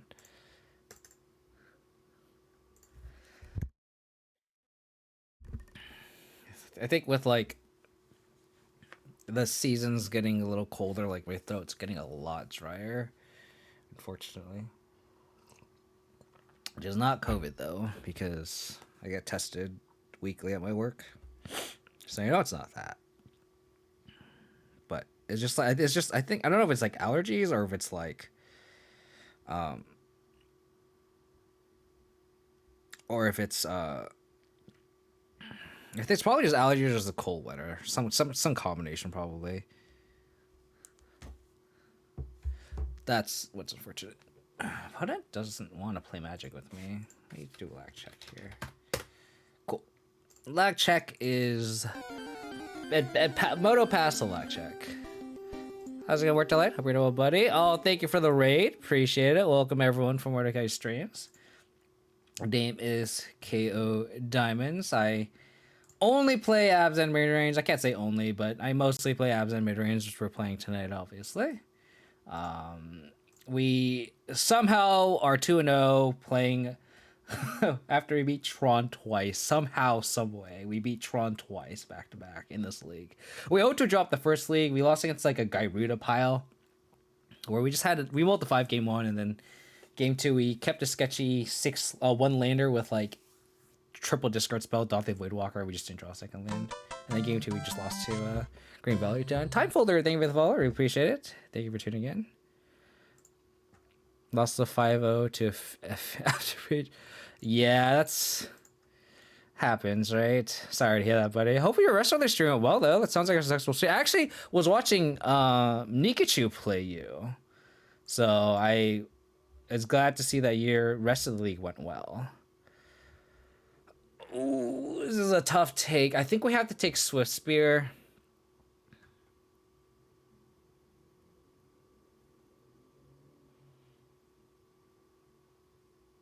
We could also just take Eidolon and then slam a Goyf in it, but then they just Blaze plus Spear.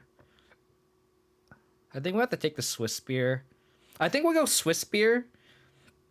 Next turn, Inquisition the Eidolon, fetch for a Triome. And then so then we don't have to fetch Shock. We do not want to fetch Shock. So I think our plan here is take the Swiss Spear, and then next turn, Marsh Flats, get a Triome, and Inquisition the Eidolon away. It sucks to have the Searing Blaze for our Hex Shrinker, but I think we're gonna ride this go to victory. So I think our plan is Inquisition, Swiss Spear, Inquisition next turn, and then Tarmogoyf, and ride the Tarmogoyf to victory.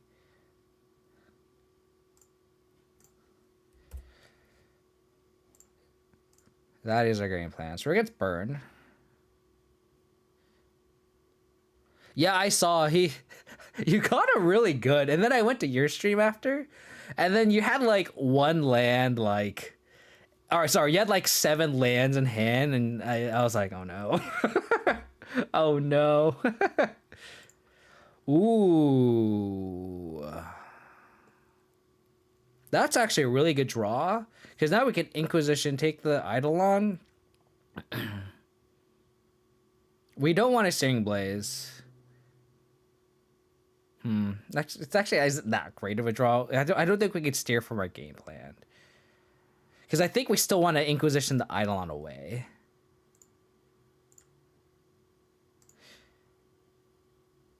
Oh, their hand is just ass. They also don't have Lurrus, so I get wrecked. I'm just gonna take the Eidolon.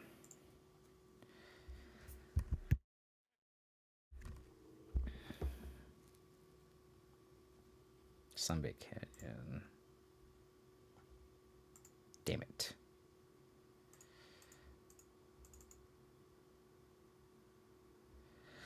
I think with the trigger on the stack, I'm gonna fetch because like if I draw like if I see a fatal push or a prismatic getting, I'd rather just keep it on top. So do this.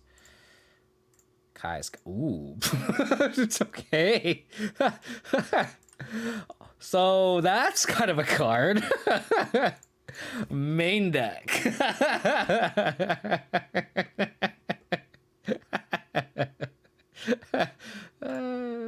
Main deck.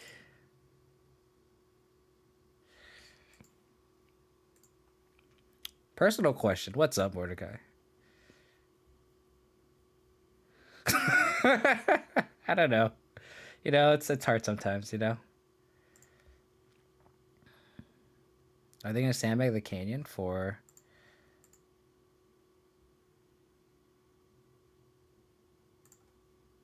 Makes sense.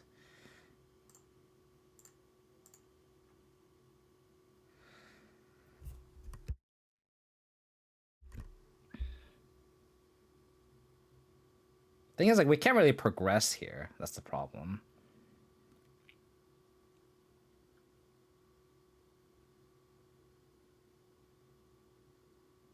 If I make them sack, they just sack the Goblin guy. It doesn't really accomplish anything.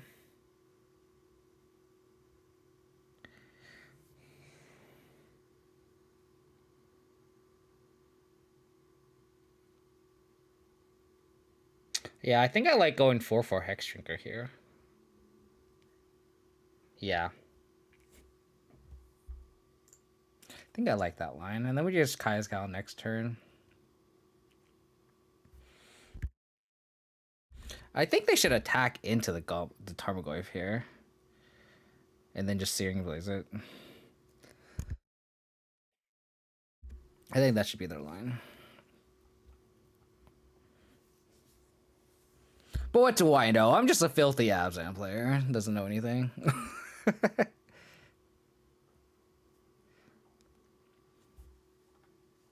appreciate the raid. Words alive, you're still in the stream. Appreciate it. Your stream's kind of taking off though. We're happy, right? I kind of like lurk every now and then. I was lurking earlier today too. And what actually bothered me was like, I know Canister played your list, so I feel like he's getting like a lot of the credit for the list that you're playing. You know what I mean? It's like technically you're the one that's been playing this. You've been playing the list for like, because I know I always say I follow you on Twitter. I know you've been like on that list for quite a bit too, fine tuning it and stuff. And then like Canister takes in top 8, and like it's like everyone's like referring Canister as a pilot. I feel like if you actually go to Midikachu stream, I'm actually like, oh, it's actually Immortalites. Yeah. I don't think I can afford to attack here. I think I have to wait.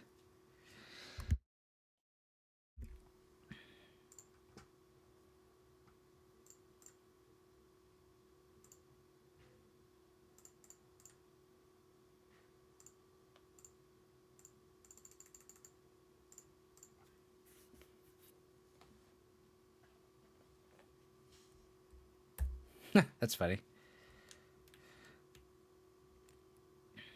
I wonder if we start racing now. I think it's actually time to race. I think we need to actually start attacking. Because they can't kill the Hex Shrinker right now. They can't blaze it. And like, I'm not going to block the Tarmogoyf. If they go to 8, and then we just like Kaya's got back 2 life, I think we just start getting aggressive here.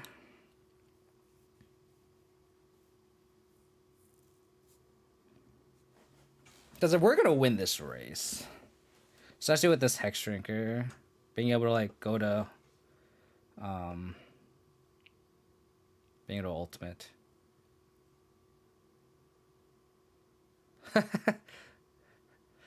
Yeah, I'm actually kind of glad no one else plays Abzan, because then like I get to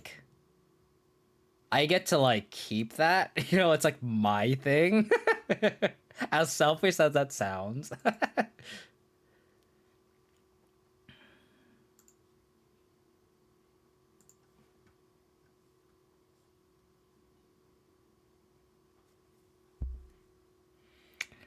Second for push.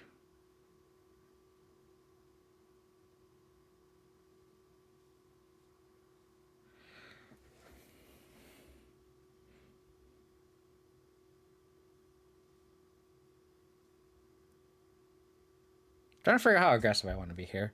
We could Kaya's Guile. And then it's like, do we want to push this Eidolon? So they go to 9. We can Kaya's Guile go back up to 12. So we go to 8 from the push. 12 to Kaya's Guile. They have Searing Blaze, land unknown. Yeah, so this is like safe. Very safe.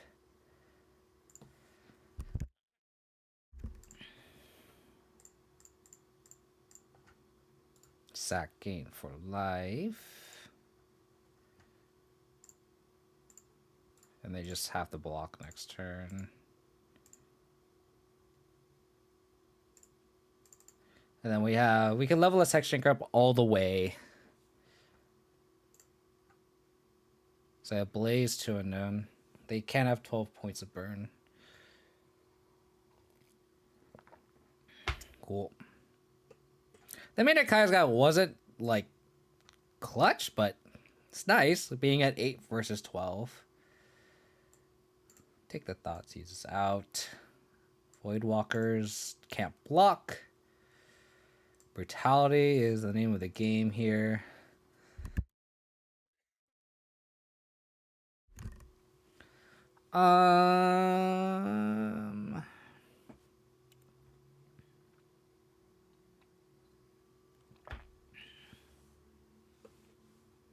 This has lifelink.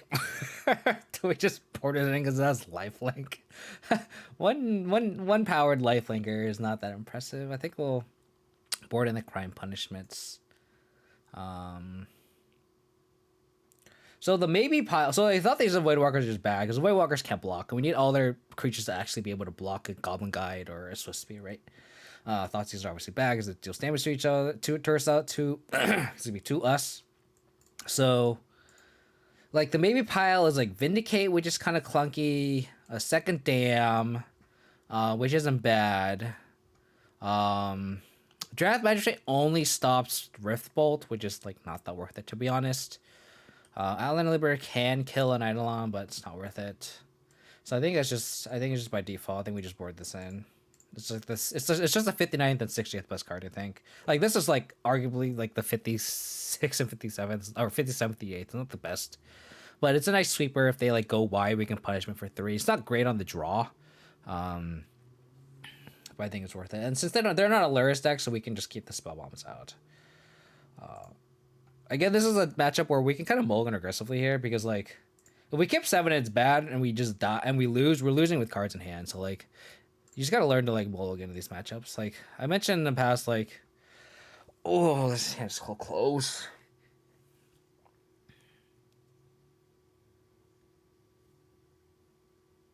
This hand literally doesn't do anything. It literally doesn't do anything, and we're hoping Kaya's Guile catches up. I think we should have to mulligan this too. Just draw cards you never. I mean, we do have the scry trick, so like that is the argument, right? But then like if we literally don't draw anything, a Goblin Guide just literally kills us. Like a Goblin Guide into Eidolon, and we literally die. Like we can't beat that hand with this hand. They mulligan to 6 as well.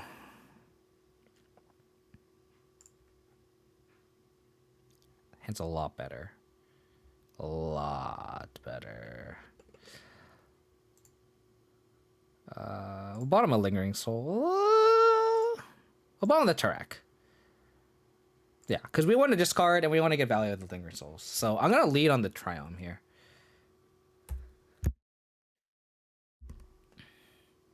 Spike is fine.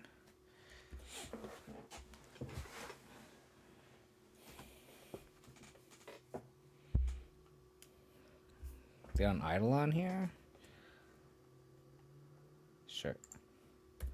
So we're just gonna escalate all the way.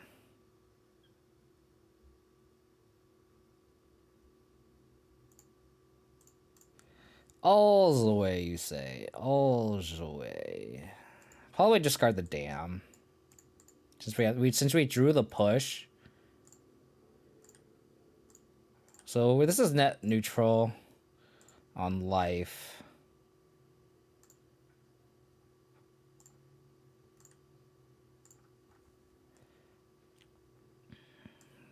Helix, Spike, Skull Crack.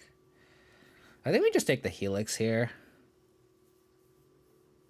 And then like none of those kill a Hex Shrinker, so I think we just take the Helix. It sucks if we draw Kai's Guile.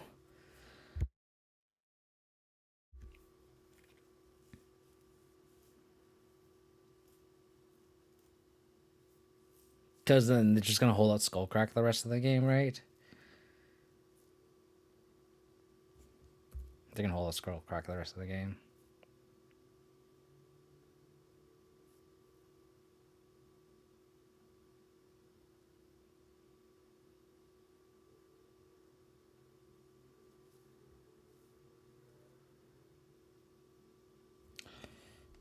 Trying to figure out if I should flashback Lingering Souls or Hex Shrink or hold up push. I kind of like flashing back Lingering Souls here.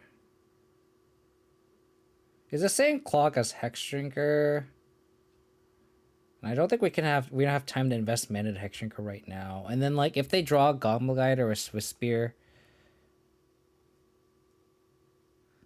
we could Scooze this turn and then try to gain the life.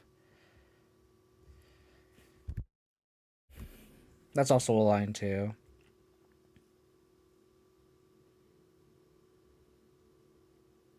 The thing is, I also want to save the Scavenging Ooze to gain life later.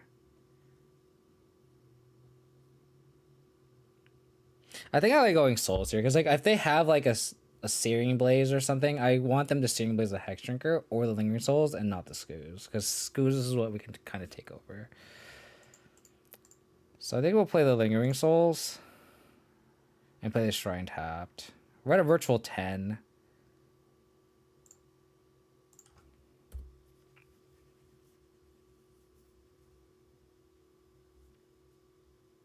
How's it going, Mike? Hope you're doing well, buddy. Thanks for tuning in. Okay, so they're holding out Skullcrack like the whole game. That's what we're referring to. Ooh. So now we make a 4/4 sexy hexy. Drawing a basic was so good. Oh my god. So good.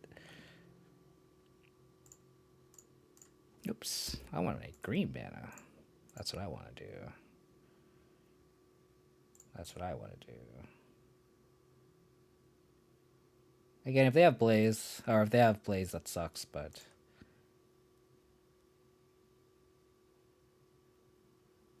They have Blaze.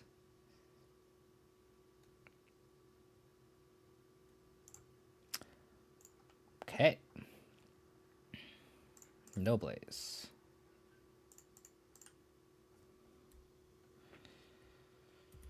Okay. So we can attack for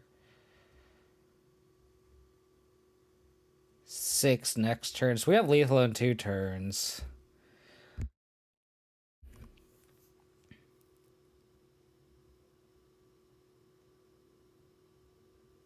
Are we vindicating a land here? I think I like vindicating a land here. They double bolt, we go to 7, and then need to go literally land, and then need double bolt again. So I think we're vindicating this Foundry. Easy money.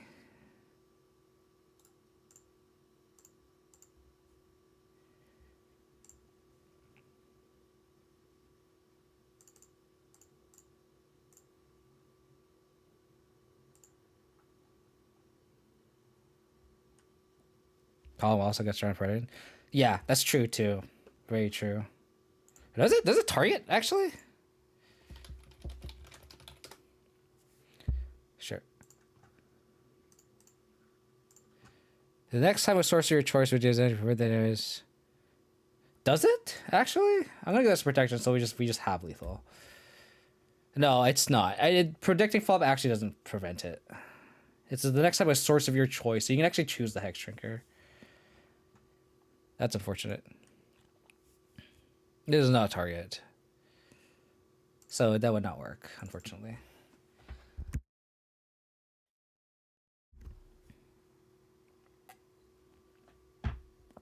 Let's go.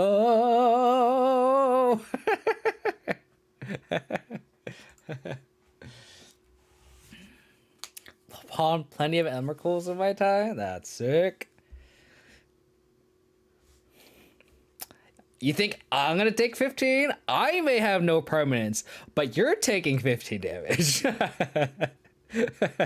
That's pretty funny. That's like the perfect like Thanos meme where it's like, what did it cost you? Everything. That's the perfect Thanos meme, am I right? In that situation where you have no permanence but you deflecting while an Emrakul and you kill your opponent. That's like the perfect thing. That was I really hope you screenshotted that because that's sick. Like to have no permanence to play and it's like you win the match. I have to see that. Like if you can find it and like tag me on Twitter or like send it to me on Discord or Facebook, whatever. Like I want to see that because that is hilarious. Yeah, exactly. Because that's really funny.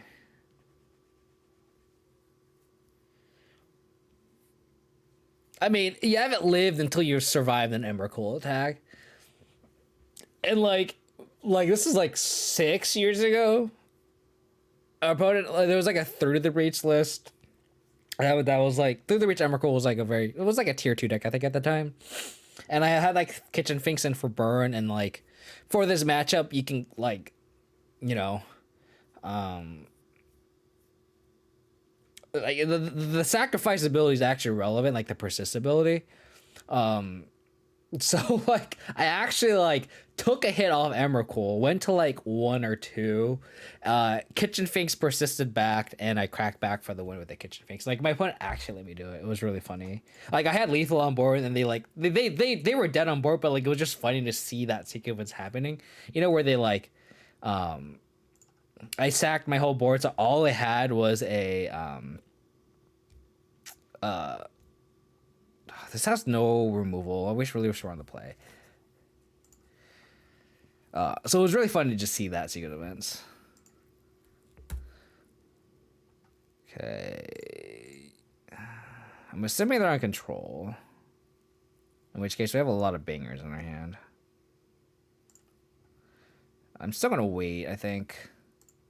I'm gonna bubble trick at the end of our opponent's turn. Difficult on Emerald. Must be photoshopped, yeah. So it's this blue I control. We're gonna bubble trick ourselves. This is where we get a lot of value out of this.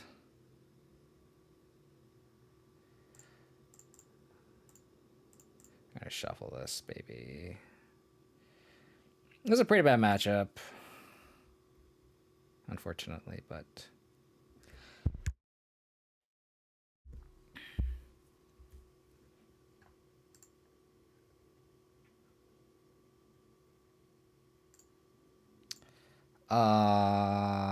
we're gonna Voidwalker, I think.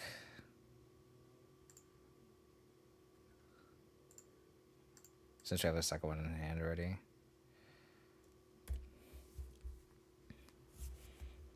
Yeah, it's not good. This is not looking good for us. This also could be Blue Moon. They fetch second basic island. If they go Blood Moon, we're fucked. Okay, it's not. They go to Fairy, that's also not... Oh. Oh, that's a walker! This castle comes into play tapped. Unfortunate. Oh well. We're gonna Inquisition here. Now we can't kick this track anymore, which is unfortunate. We have to take the Spreading Seas, huh? Jesus.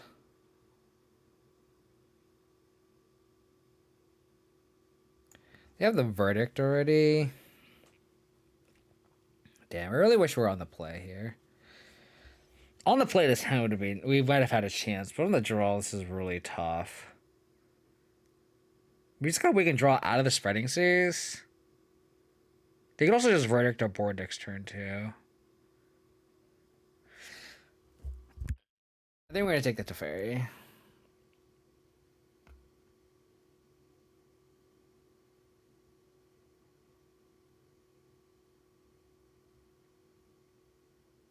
mean, they both cantrip.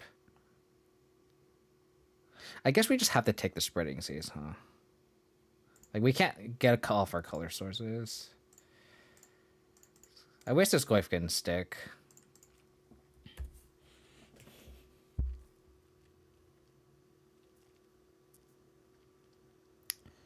Yeah.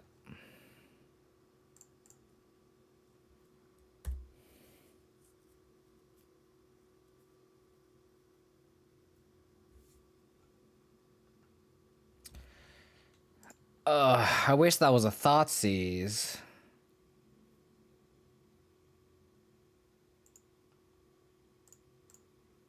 think we just have to Inquisition here. Hope to draw a black source for the Tarak, I think. Hopefully we hit something here. We might not, but I think we just have to use our mana here. Because we're just stuck on black mana anyway. I think we have to do this.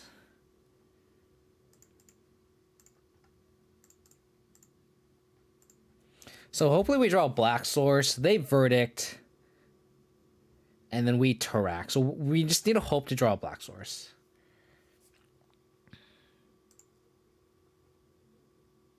Golly. Okay. Bauble.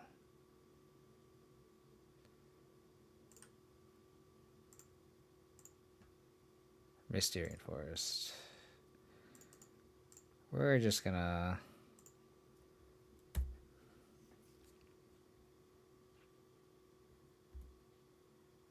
That's not a black source. That is not a black source. Mystigate. Damn. So they got a Verdict.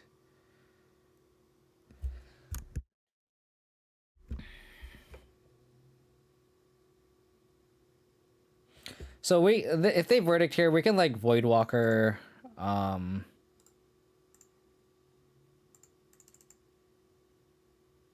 plus Lurrus in hand.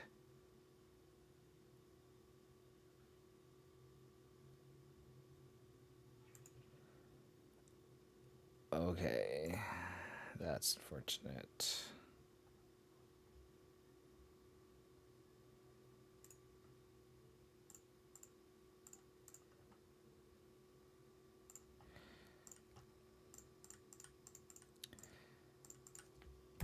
Unfortunate.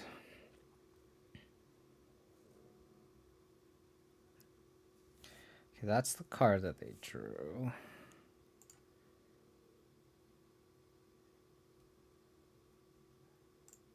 Okay. We still need a black source. We need to get a basic summon so we can track them.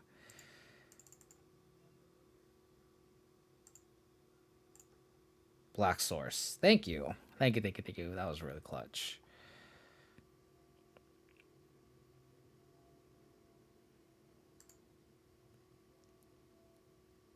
So we'll attack the Teferi.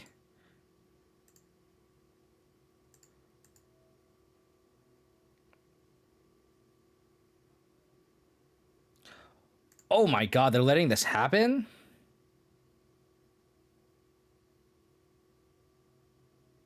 They're gonna Deluge in response?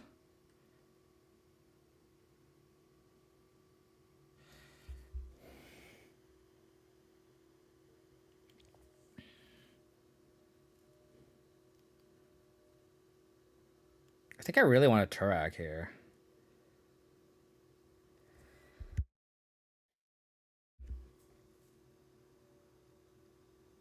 They might end step Verdict, but like, why did they just Verdict then?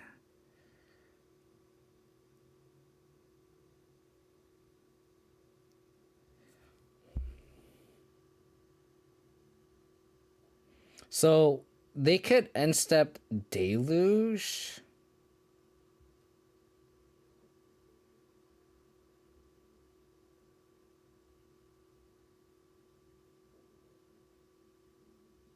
But we have this Lurrus too.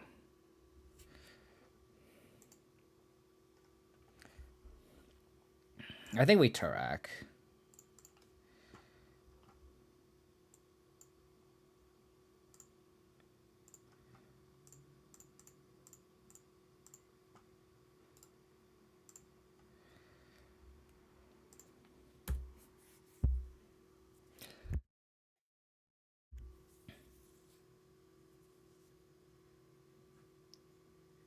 Abzan blue, yeah.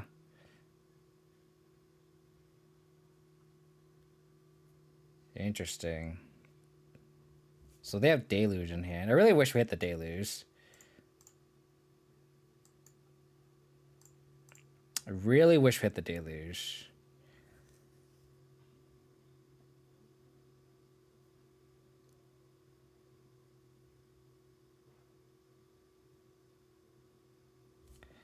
Okay.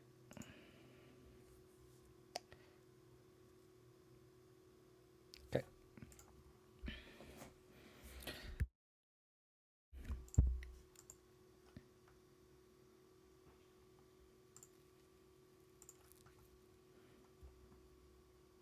Thinking Souls is a good draw.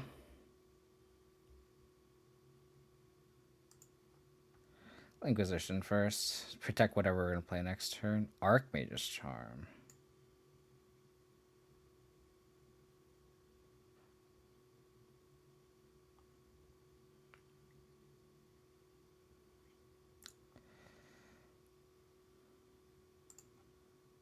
Huh.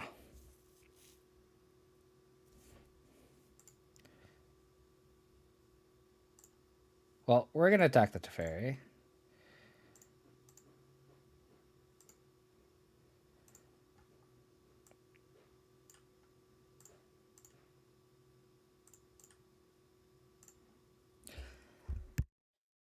See if they counter this.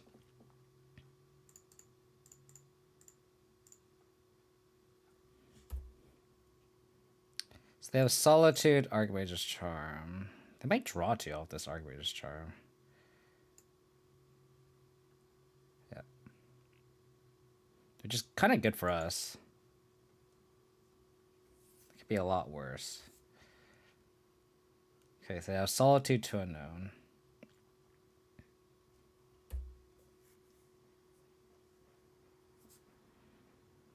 There's a Verdict here.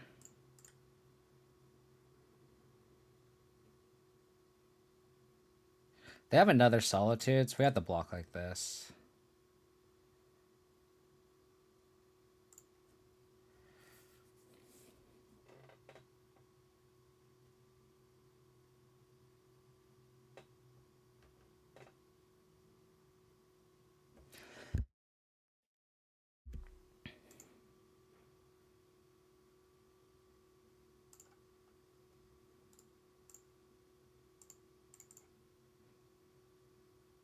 So this Turak is so big.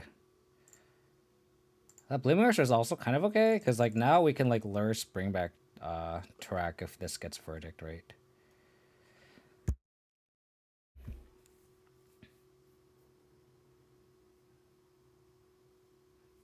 Feel the Ruin. Spreading Seas.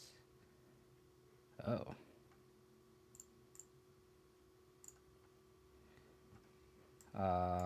Gonna go to Forest here. Oh, do we want another black? Let's get another black, actually. Yeah, let's get another black.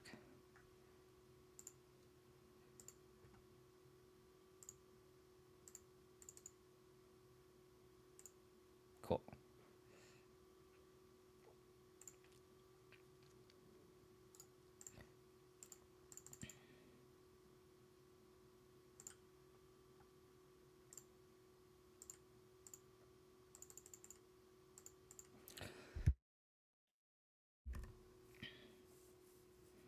It's like a waiting pattern here. Shocking. Smells like a Shark Typhoon.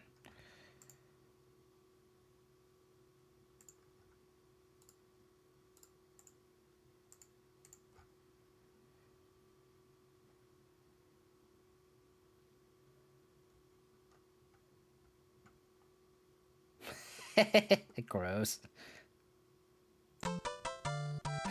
Re86, thank you for the follow. Really appreciate it. Thank you so much.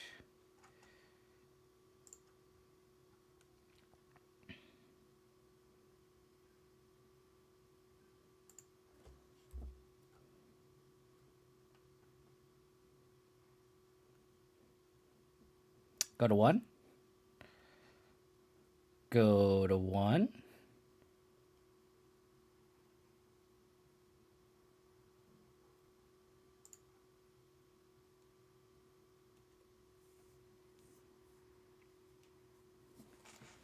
Let's go.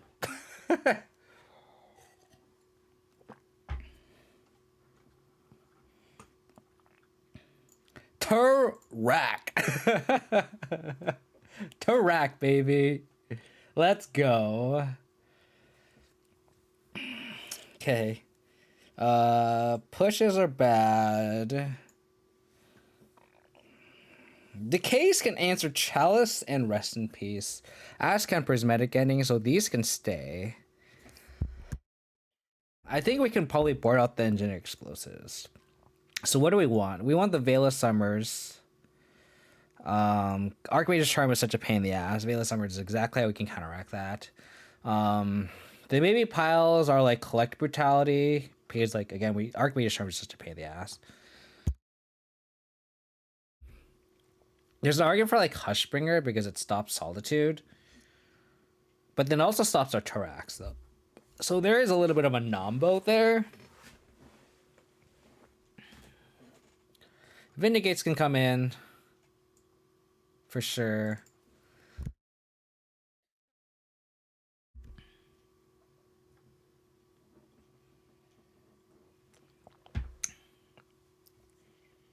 Like, I can see dams, like, coming out.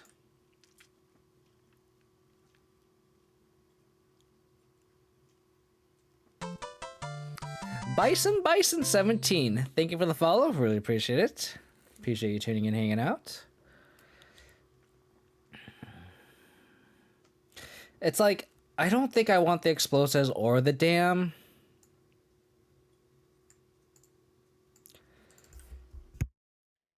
I have to cut one of them. Explosives answers Chalice and Rest in Peace, but dam. And Explosives can actually answer Spreading Seas, which is also kind of a pain in the butt. So maybe that's an argument to just board out the dams.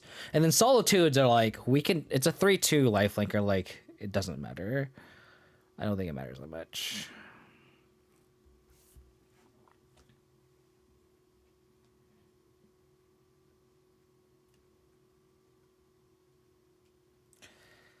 What's sweet is we didn't even have to use Lurrus that game. And that's the thing, that's a huge influence that Lurrus has. Like, it makes your opponent, like, keep sandbag a spell, and then, like, you just keep pressuring them. And then Track obviously just shine, like it always does.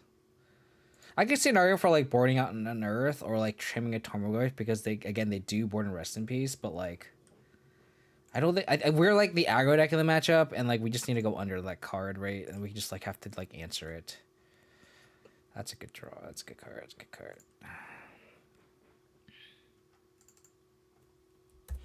So I'm gonna go Marsflat's Overgrown Tomb, because we might want to go double green next turn, like Hexstring plus Veil of Summer. So let's do Overgrown Tomb. And obviously life total doesn't matter too much. Fuck. Shit. Okay, well, that's unfortunate.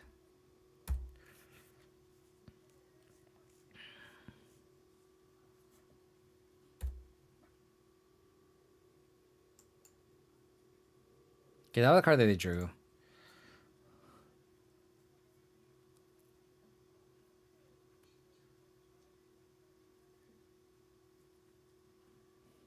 We're 100% going to take their Jace. So I think I like going Hex Drinker, level up once, and then the following turn, like, level up. But then they're just going to Solitude it. I still think we just have the Hex Drinker here, though. But I think we can save the Thoughtseize for next turn.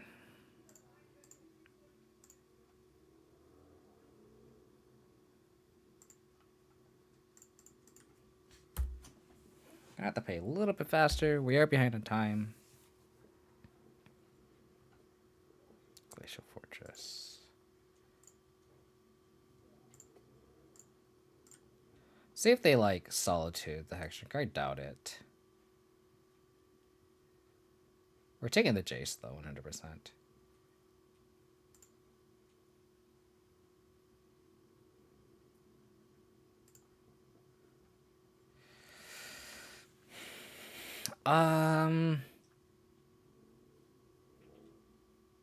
They're gonna Verdict the Hexdrinker, I think. So let's just like level this up. Can't utilize our mana any better anyway, so. Like if we had like another play we can make, I would make it, but Tarek would be a great draw.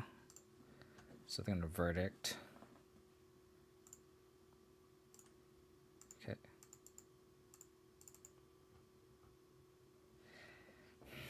Kai's Guile isn't that good of a card right now. And then they can Solitude my Lurrus, unfortunately. Mysticate.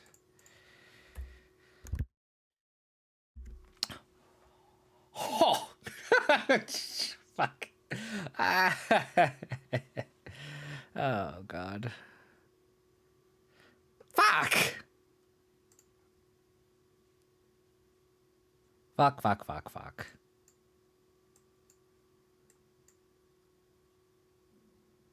I guess you just take the Verdict. And then we can answer the Solitude. I think we just have to take this exchange. I think we just have to, like, take the Verdict and Lurrus bring back Hexdrinker. They solid, and then they Solitude the Lurrus, and then we can Kai's Guile the Solitude.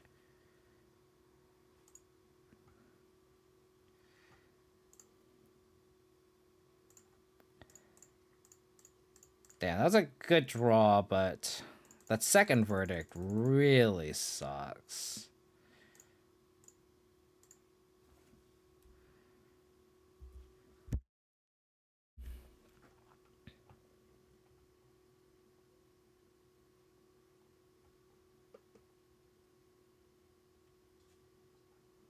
Yep.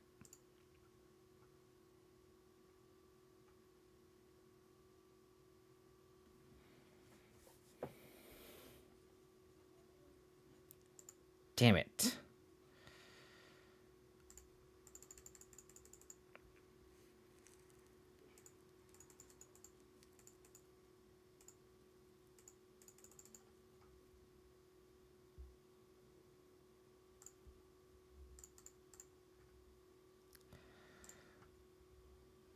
Okay. Scooter X8, thank you for the follow. Really appreciate it. Thank you for tuning in. They're gonna Deluge here, and I think after this resolves, I'm going to Kai's Guile, make them sack, and exile the graveyard so they can't cast this again.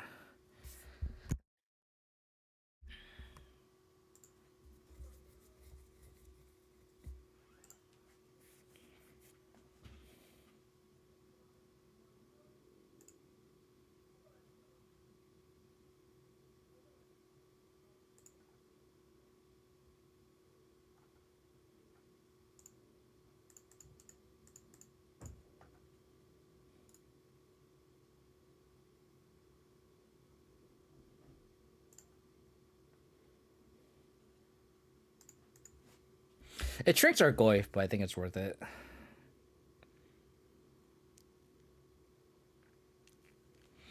I think I'm gonna Veil with this on the stack.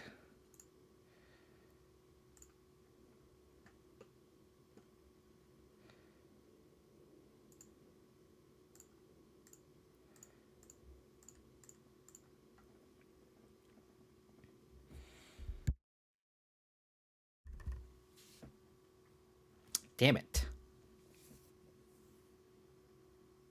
Flusterstorm against me? Really? That's interesting. I'm kind of surprised by that sideboarding.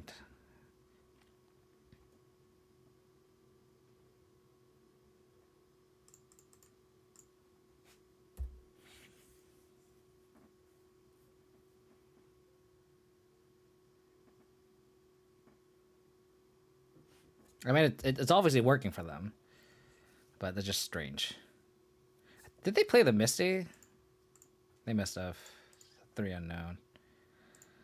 Back-to-back land draws is not where we want to be, obviously.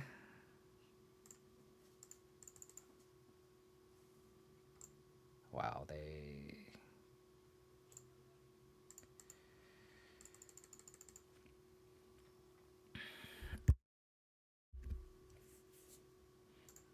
Okay.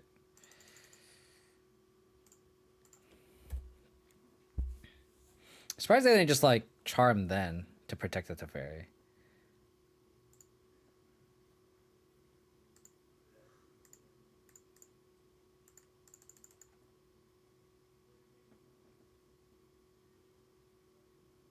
This looks like we're in a losing proposition. Not look good. No bueno, y'all. No bueno.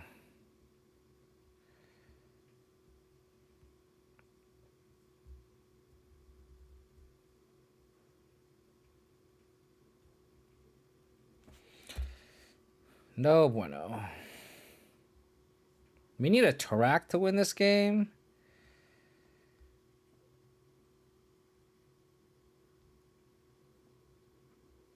Just gonna try to play as fast as we can. And then just probably lose.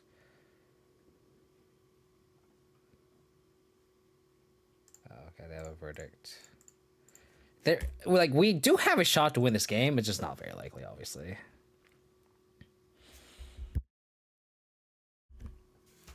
Especially with the castle, we're like very low percentage to win this game. I think there's actually value in just conceding just so we have enough time. Like, this castle is just... They top too. It depends on what they have on top.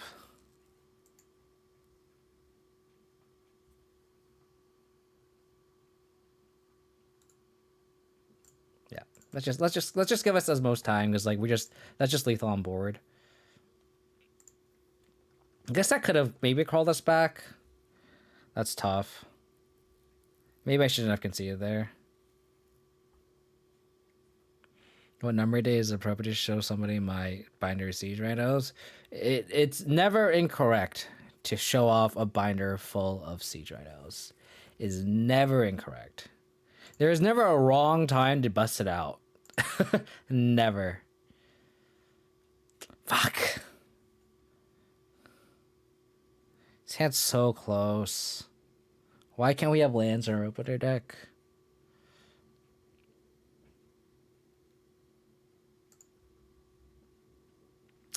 This hand's pretty good.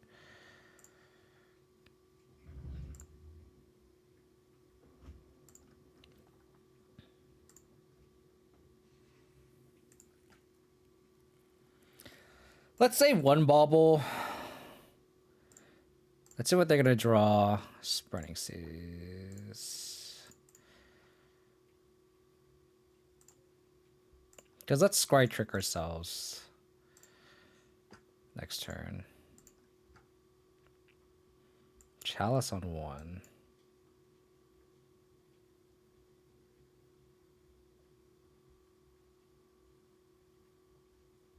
Guess we just have to take the Chalice. Oh, but they can just charm a Hex Shrinker.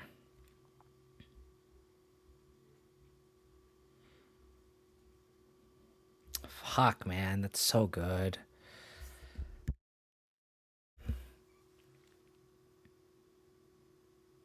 Their hand goes Chalice into Teferi. I think we just have to take the charm.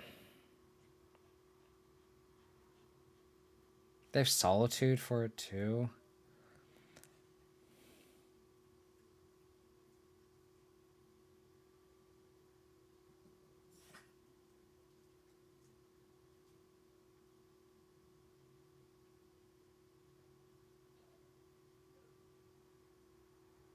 I think we have to take the charm. I had someone at one of the last you recovered that had a full binder 7 local plays full, and so wow. It's kind of cool though. Okay, we're gonna go double Hex Shrinker.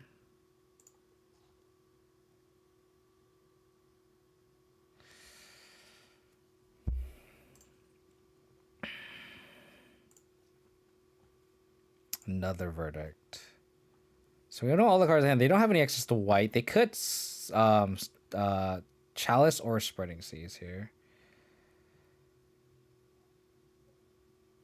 So I think we have to take the Chalice and then Hex Drinker.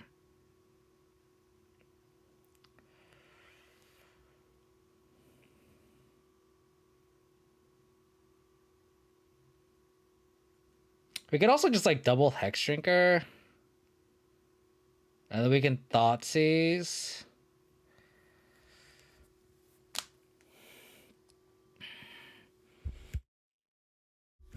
Our game plan here is hope they don't draw double white. Or a white source, right?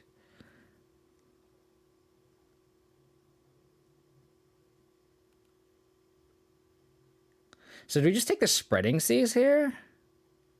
No, but then they for sure Chalice, though. And then we're kind of all in. I think we have to take the Chalice here.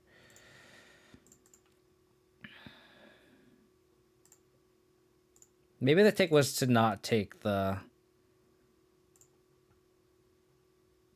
Archmage's Charm. But I feel like them stealing it's so bad for us, too. Again, our game plan is hope they don't draw a white source. They can spray Seas one of our lands, who cares?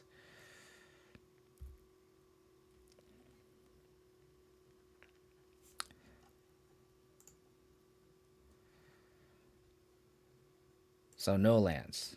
That's our game plan. So they get to Fairy. So I think it's worth just getting another Hex Drinker down.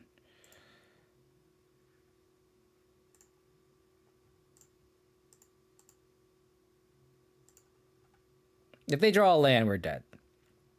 I've just accepted the fact that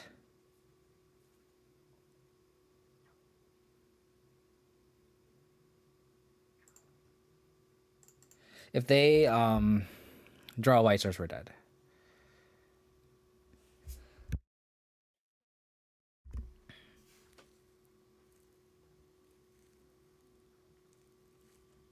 I mean, they get Solitude, which is really, really annoying.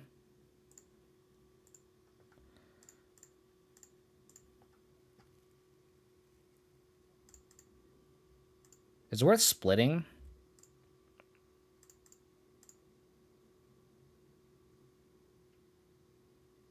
Kind of doesn't matter. We can level up both. I think it's worth splitting because, like, if they do draw the Teferi, we can just try to attack one and then we just do it that way. Oh, damn.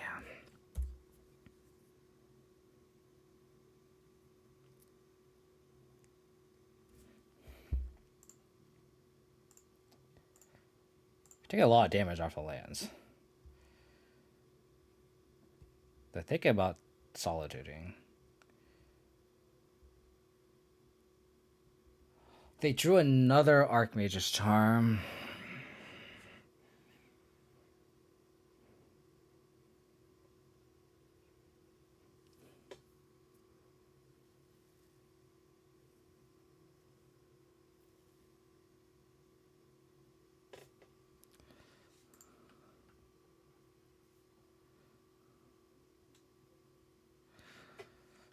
Oh, I think we just have to take the Charm and hope again. We just gotta hope they don't draw a white source. We can't let them Charm.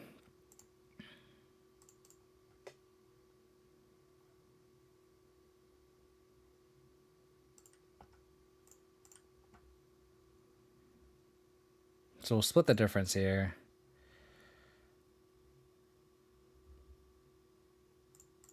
Again, just hope they whiff. Hope they whiff.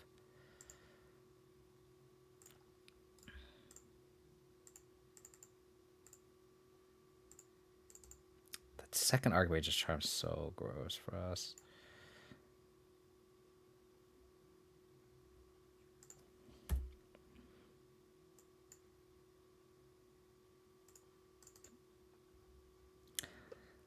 Ah, damn it. Oh, my.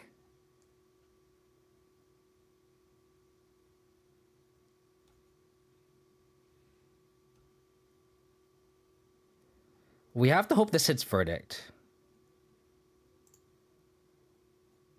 That Torak may help us so much here.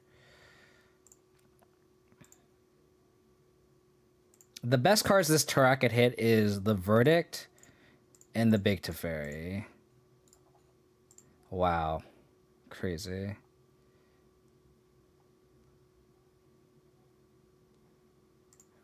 Verdict Teferi.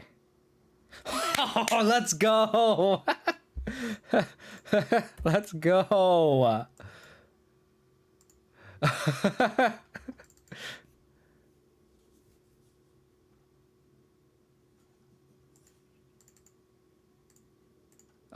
Do they have other Archmage's Charm? No fucking way.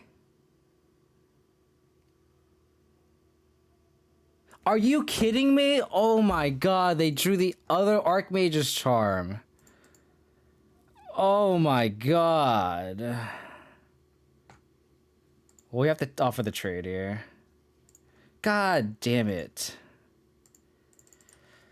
Oh, that's so gross.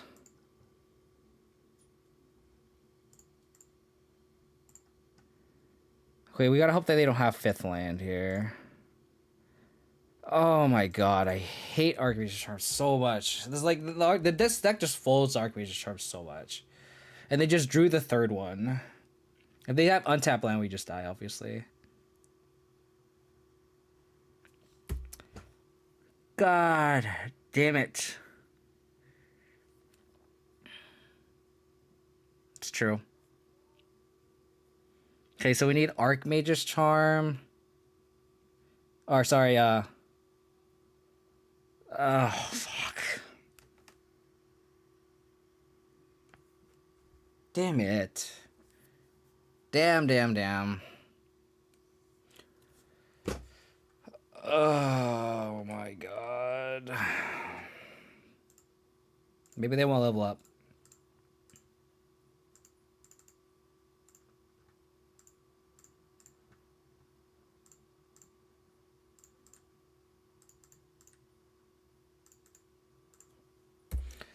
Couldn't play around the 3rd Archmage's Charm. Hopefully my opponent doesn't read the card. That's our out here.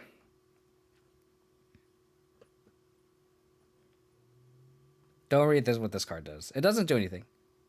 Oh my god!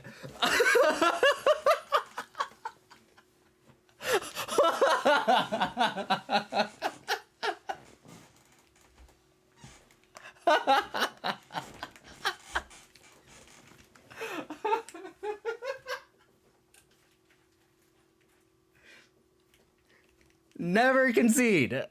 Never concede.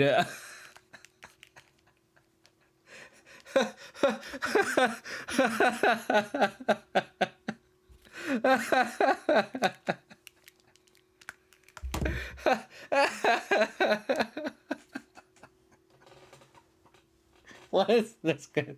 What is going on? What is going on? Oh my god. Play to your outs. Play to your outs. Oh, our opponent must have tilted. Like their hand must be like triple deluge or like multiple chalices or like a rip or right now they probably left the game. Like the way they just conceded, it seems it just seems like a tilt. Unbelievable.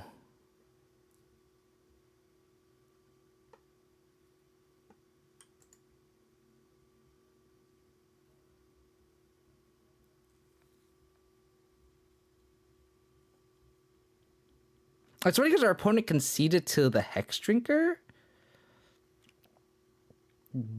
If they knew that it had protection from everything, but then they should know that they also have the Hex Drinker that has protection from everything, which is weird. That Turok was nuts. Like, we need to hit exactly Teferi. Well, I guess we didn't need to hit the big Teferi because they never hit the 5th land, but hitting that Verdict was so clutch. So that was like a 25% chance plus a 33% chance. So it's building around like 40-ish% of hitting it.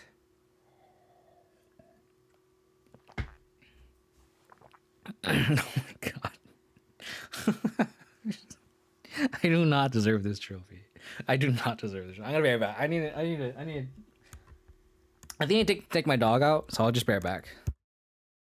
And then we're gonna finish this match. Give me a second.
I just can't believe he won. Just scooped the last match.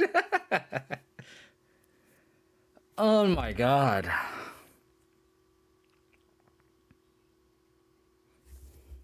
It's why you don't concede. You make your opponent do. I mean, I guess game 2 I should have like not conceded, but like I was so worried about time. But in this situation where it's like game 3 and your back's against the wall, just let them make him do it. Make him do it every time. Make him do it. Let's go.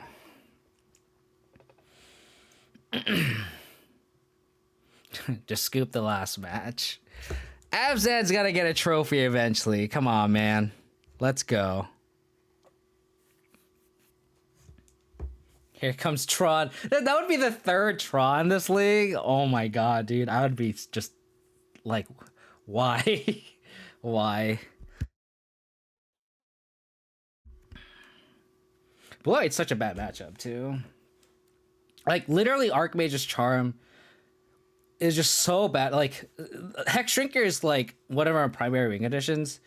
Just in the nature of the... Just by the nature of the deck, it's a Lurrus deck, right?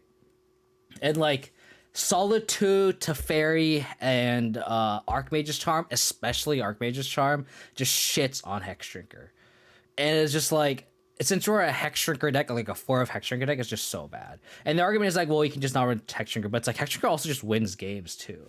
So like, yeah, you just have to lead your discard spells into Hex Shrinker, and you just have to hope that way. Because against every other matchup, Hex Shrinker is fantastic. So it's just like in this specific like Archmage's Charm matchup, you're like, okay, well, you just gotta like. You're giving up major percentage points in this matchup, and that's the kind of cost of having Lurrus as a companion, and it's just worth it. You know what I mean? Like you could look at this one matchup and be like, wow, Hexshinger sucks in this build, and it's not true, because like you have to look at it in the scope of the wide scope of the meta, and even then, like Hexshinger also wins games in this match too, right? Because protection from everything is a legit win con. You know, like they have a lot of answers. They do have verdict too, right? But it's like there's a reason why we have 7 discard spells in the deck. We have 2 Veils on Cyborg, and then like we have to get a little lucky with the Tarax. And you just have to lean into the luck a little bit, right? And it's like that's how you win your bad matchups, you know? And like obviously hoping your opponent misplays is always another way to win too. But again, force them to do it. That's crazy. That's wild. Green Savannah lines putting in work, exactly. Have I seen the Abzan stuff? Yeah, I did. It has like a one of Tireless tracker too. I did see that because I think it like I didn't look at Friday's dump, but I noticed it trophied on Tuesday and then the week before. I think the difference is just the sideboards, right? It's sweet. I love Tireless Tracker. I just don't know. I just think Stoneblade is just so not well positioned right now. Yorion. Oh, this is probably that more to light list. We have to go Inquisition and the Tarmogoyf, and hopefully that's just good enough. That's our game plan here. Wish one to play, but oh, okay. I did not expect that.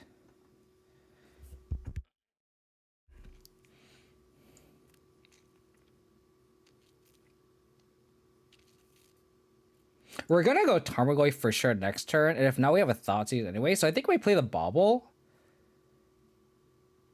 and then just swap Inquisition, and then save the Bauble for a Scrychick next turn, because we really don't know what we want. Blue Eye Control again. No, I'm glad we played basic swap. I think we take the Teferi. Yeah, probably. I think we take the Teferi.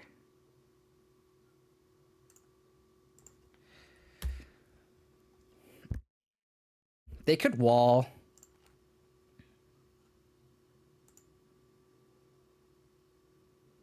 Seize. Okay. Okay. Sure. So now we're gonna Scrycheck ourselves.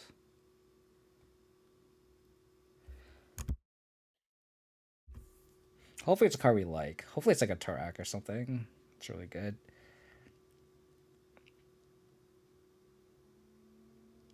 And then we'll probably... Opponent's taking their time.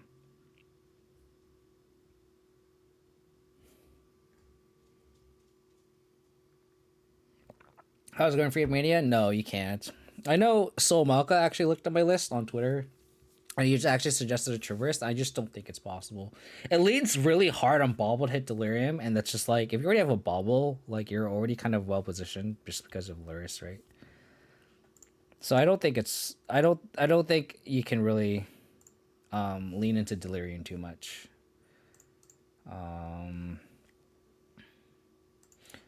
Fortunately, we're gonna have to get an Overgrown Tomb here. And so if we draw Lingering Souls, we can't cast it on curve, unfortunately. So we'll do this. And this is going to attack through a wall. And the next turn we'll go Thoughtseize plus Tarmogoyf. The same instance, yeah, one of these, one of the creatures. Yeah, I mean... You can make an argument for it. It's just tough, you know?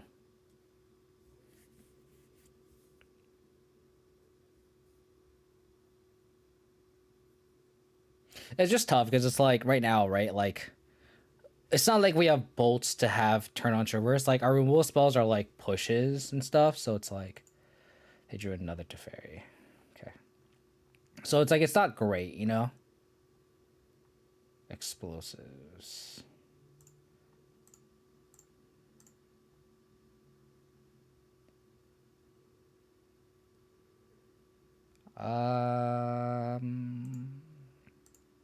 The Force of Negation doesn't do anything.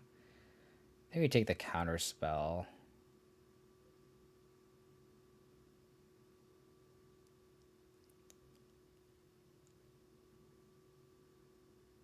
We could also just take the wall. I think we could take the wall and slam a Goyf, and then they can't protect the Teferi next turn.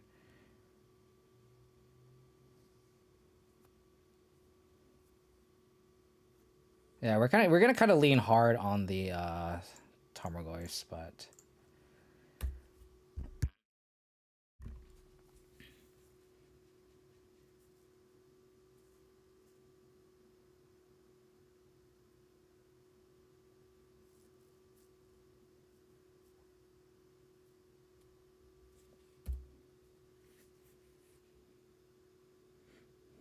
I also might spend next turn putting Lurrus in hand if they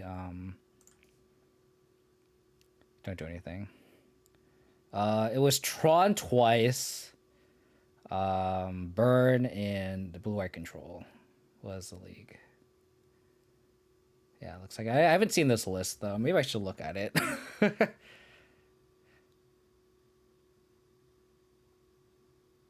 Oh, interesting.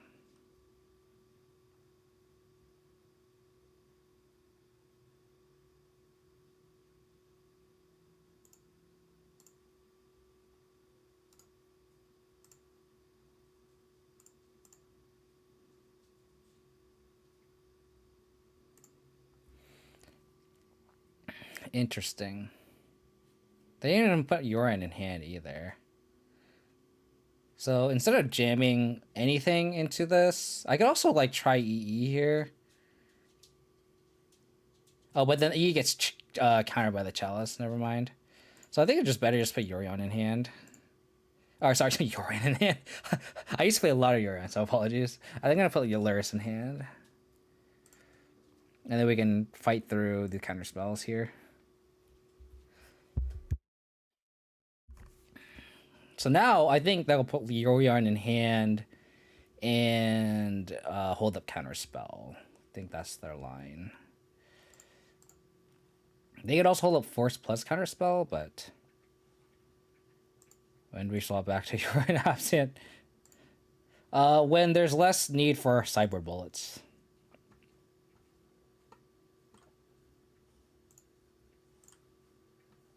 Pretty good. Pretty good.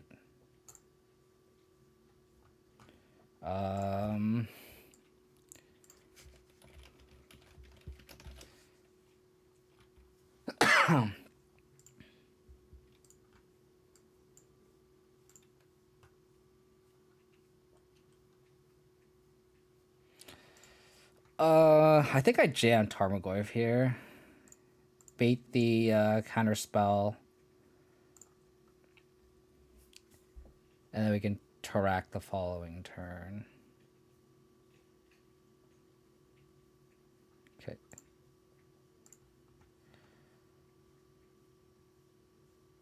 I don't think there's a point in playing Lurrus this turn. Especially because we can't get value out of it because of the chalice. Okay. We'll get that.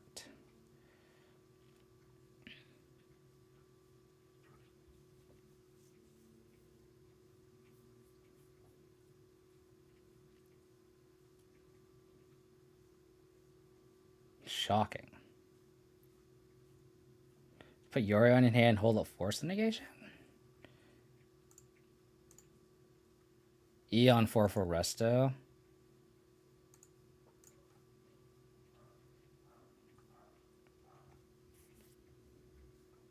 Vendilion click.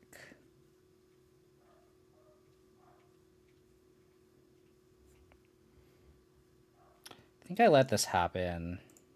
They'll probably tuck the Lurrus.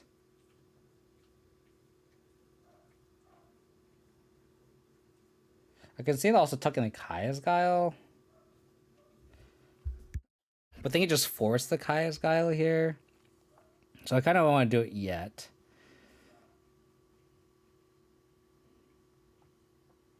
Oh, okay, well.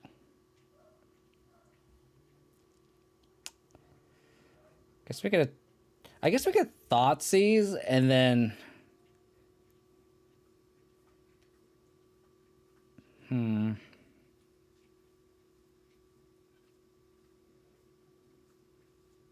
Trying to figure if I want to like Kai's Guile them, but if I'm going to do that, I'm going to Thoughtseize.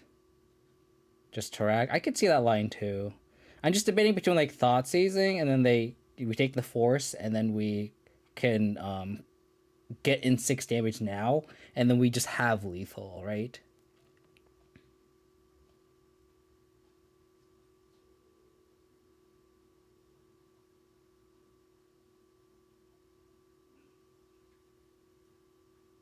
Thing is, I don't want to give them the option to block. That's why I'm tanking here.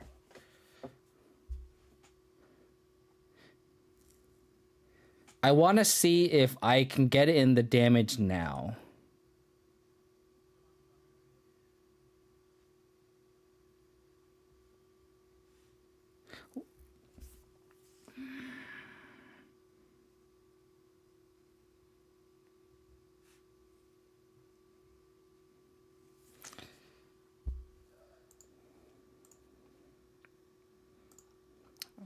Because I want to have lethal next turn. They're forcing. Okay. Making sack, make a 1/1. This plays around to fairy.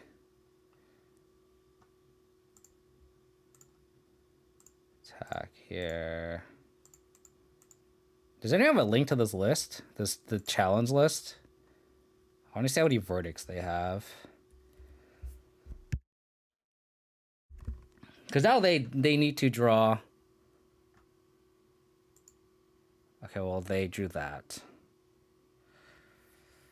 Ah, damn it.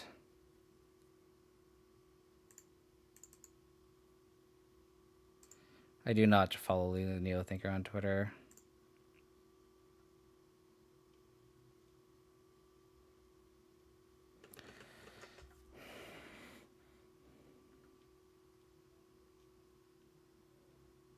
I need to let them put Yorion in hand, and then we're going to Tarak them.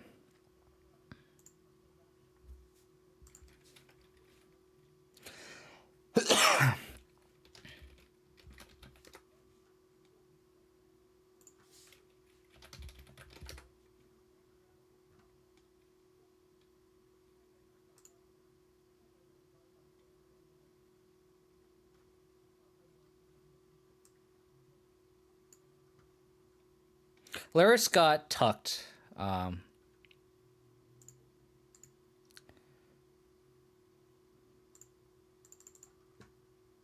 So I'm hoping they just put Yorion in hand.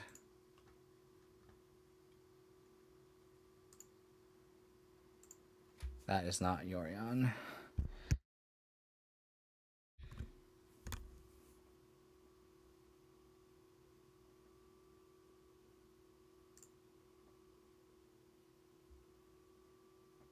Put Yorion in hand, please. Put Yorion in hand, please. Please, please, please, please. Damn it.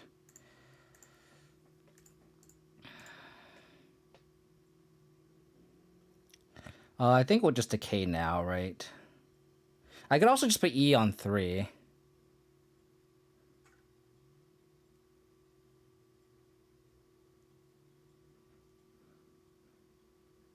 But then if they have access to Verdict, they can just Verdict right away.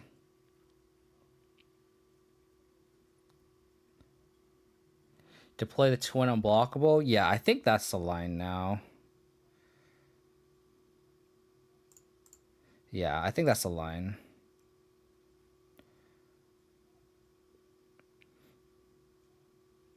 Because Yorion would be too slow, too.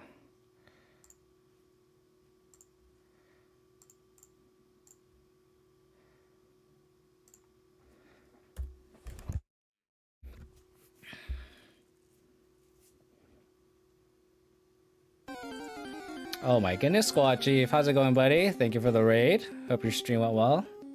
I know you've been doing a lot of budget stuff. Okay, that does nothing. Welcome everyone from Squad Chief Steed. Mark Chalice, thank you for the follow. Really appreciate it. We're playing some Abzan Lurrus, trying to play for the trophy. Appreciate y'all for tuning in and hanging out. You're all having a wonderful day.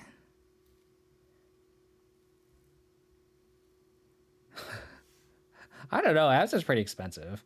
I don't know. I don't know what. All right, Inquisition here.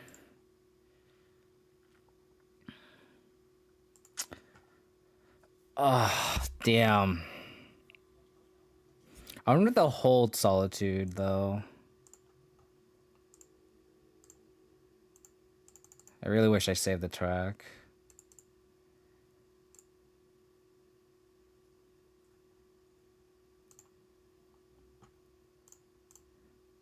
I think we're going to E on 2 here.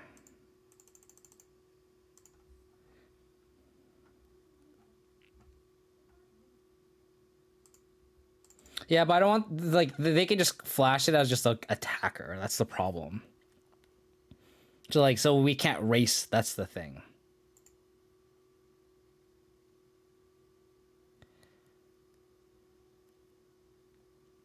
I think it's worth cracking now.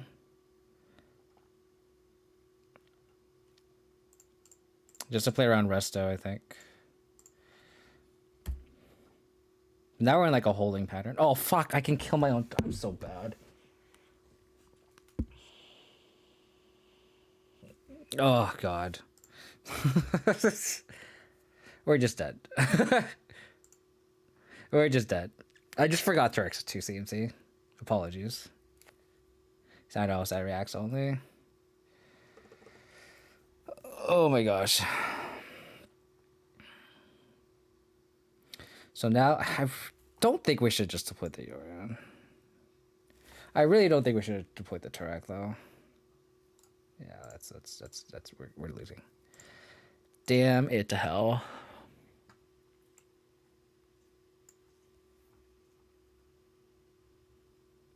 I don't know if we would have won that game though. I guess we would have hex drinkered. Unfortunate. All right, let's take this off. So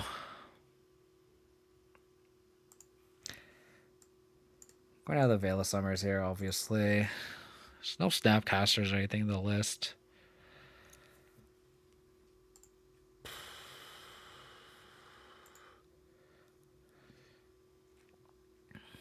Do we have to keep the Fatal Pushes just for Restoration Angel? I think the answer is no. We could bring in the Hushbringers because it stops Wall and Subtlety and Restoration Angel, so I think Hushbringers is pretty decent here. I think Vindicates are okay.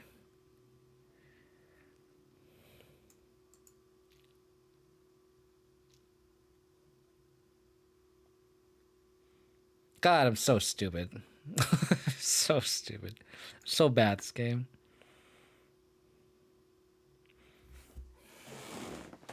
The Polyboard and rest in peace. So I'll probably take the Prismatic. I have to keep the Prismatic endings.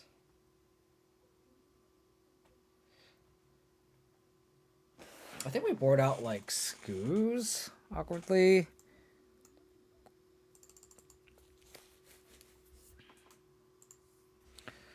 It's right where the ones, yeah. Gosh darn it.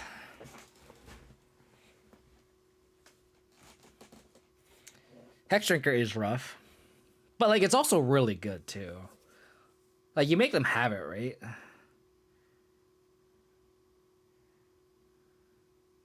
think Kai's Gal is actually pretty weak here.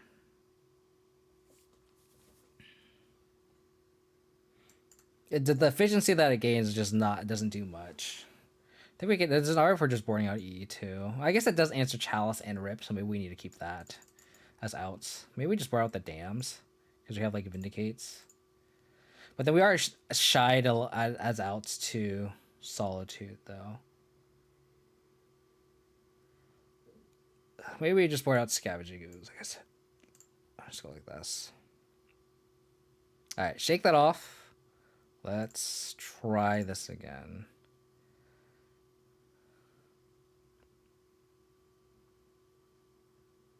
Stopping Trincher. It is against Yawgmoth. It's great against Yawgmoth, and just like the fact that it flies and has lifelink and can just actually attack is kind of a blind spot, like where you kind of have interaction in BGX, but you don't have a clock, and it's a weak clock, but it's not nothing, right? We need a 2-drop here.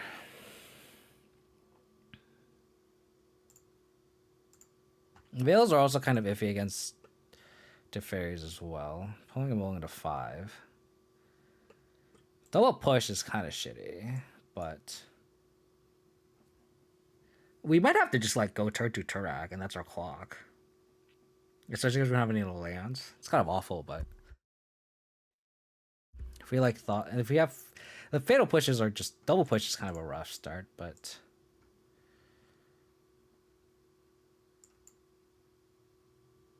your hand is nothing about it.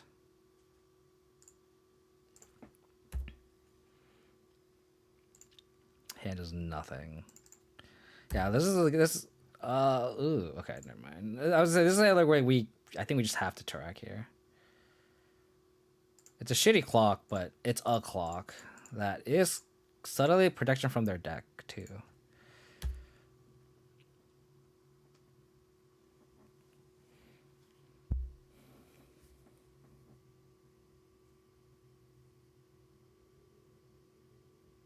If they have spreading seas off the top, that'd be brutal because we can't do this. Dude, I'd love to. That's not, bro. You're not wrong. Thank you for putting that feed media. Okay, so that's the card they drew. So they have Resto Angel, 2 islands, unknown. Prismatic ending. So we have a lot of removal for the rips and such, but God, I really wish I could put Lurrus in hand this game. Why don't they draw Spreading Seas this turn? That'd be great, right?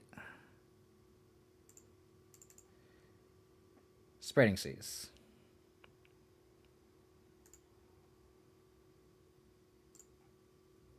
I'm just gonna push this now.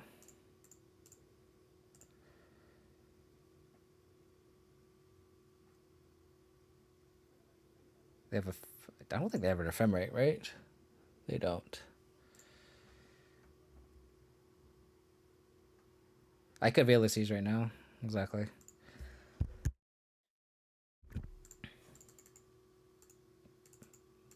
I'd love to put Lurrus in hand. I would love to put Lurrus in hand. Can this turret go all the way? I guess I shouldn't have 6.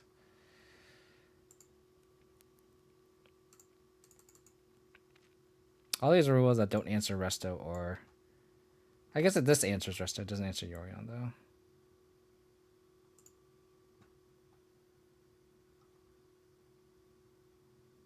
It's worth cantripping this right now. I guess so. I think it's worth cantripping here. It's already protection from it, but... They're plussing. That's fine. I'm just going to Prismatic Ending the... I'm just going to Prismatic Ending this.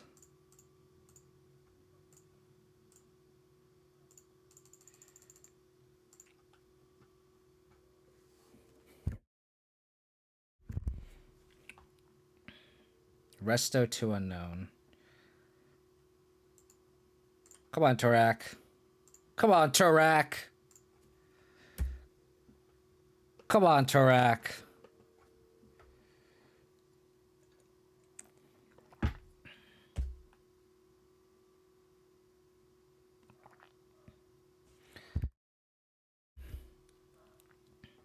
Got it.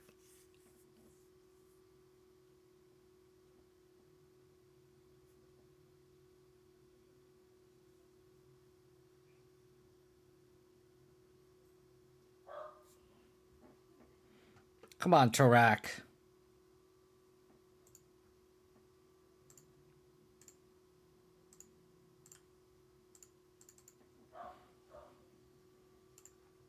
Resto to unknown.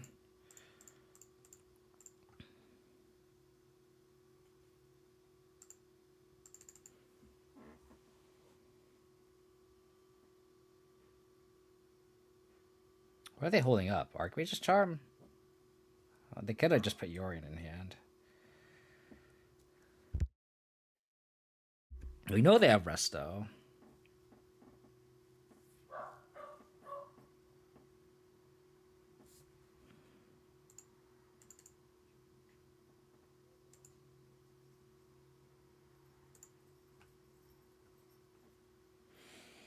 Okay.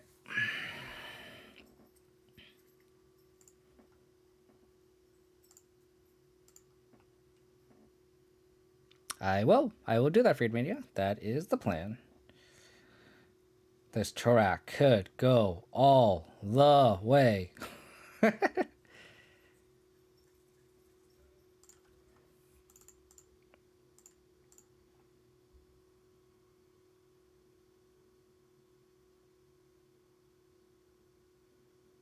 Probably decay this, push this, flash this back. I mean, I guess we want to play around Verdict, so we're probably not going to flash back the Lingering Souls. What is this? Oh, yeah, okay.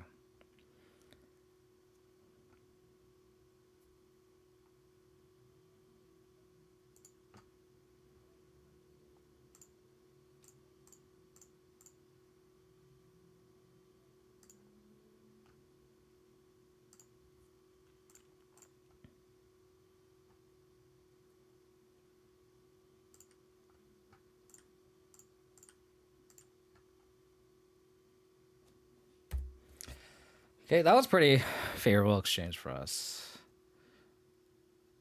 7. There's Tarak. Could go all the way. Yorion? The verdict? Okay. So we're gonna put Lurrus in hand and Flashback Linger Soul. So we're gonna just fetch. Get all of our mana online.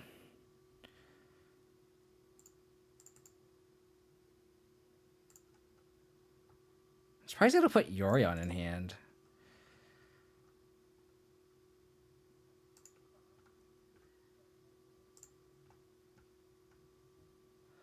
Ooh, that's interesting.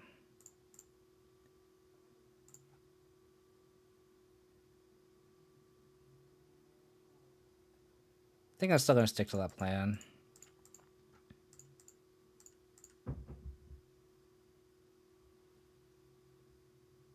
I could Hex Drinker now. And I wouldn't have lethal. 1, 2 plus 7. So if I play Hex Drinker now and I draw an untapped land, I could, if they have no interaction, this will be protection from everything. Do we make them have it? I think I like that more. They could have Archmage's Charm, which is a total blowout, but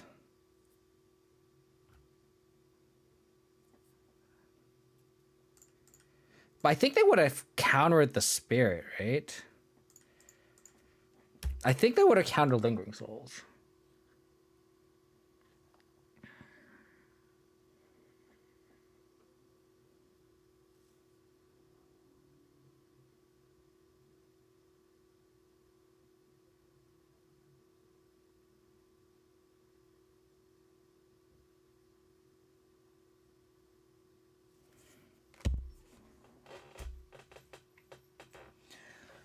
Oh, I hate Archmage's Charm so much. We don't have Kaya's Gala either. I mean, obviously I was wrong here. God damn it. And we boarded out Kaya's Guile. Or out is Engineered Explosives.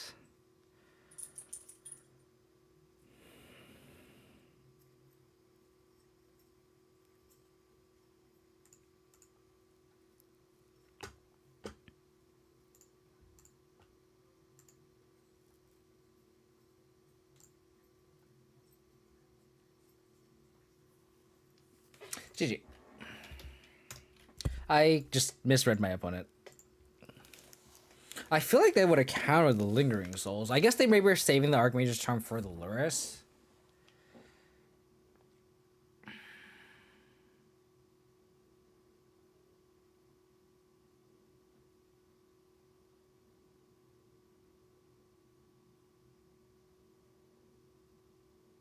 Regardless, I would want to bait it anyway, right?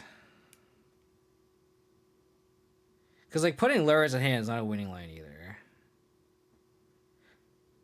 Like, I don't think it's worth playing on Archmage's Charm right there. We wouldn't have had lethal anyway. So they would have had another draw step. Darn. I mean, game 1 I just punted. The EE just killed my Tarak and I was just being stupid. Darn. I mean, 4 was not bad. I mean, after we dropped O2 the first league, though, but that was, like, such an anomaly of a league. We played against... So, like, to sum it up the stream, like, we went O2 drop in the first league. We lost to Gyruda. We went into 5, game 1, and, like, just the non-functioning hand. In game 2, we had, like, double discard spell Voidwalker, and it was, like, a Thoughtseize, and, like, we just needed another black source off the top, and we just never drew a second land. And then game 2, we played against, like, green-white value town with, like... They drew, like, 3 collecting companies game 1, and then game 2, like... we like had crime punishment in our hand, and we could have like killed our Skyclave apparition that had I think a Tarmogoyf. So it would have been we could have gone 2/2 and like killed a Raminav excavator, but there's like no lands in the graveyard. Or we could crime punishment a Grist. So then we crimed a Grist to like try to like overload the board, and the top deck company hit a Grist and then killed my Grist with it. Which is unfortunate, but that happens. And then like this league, we beat Tron twice, Burn, and oh my goodness, and Blue Eye Control, and then we lost this match against Blue Eye Control again. So it was it. Maybe they're waiting to see if there was anything else worth countering and drawing to draw the Bleed Souls. The other thing is they could have also like stole a Spirit too. Worst case scenario, right? That's like that technically answers a Lingering Souls. So it's definitely worth like waiting, right? I guess the real question though is like, am I too aggressive with cycling Veil of Summer, right? Because is it worth saving Veil of Summer until the late game? You know what I mean? Hex is tough against 4 charms, yeah. It really is. And it's like, it makes me wonder again, like, I aggressively cycled this Veil of Summer when they played it to Fairy. And it's like, did I need to do that?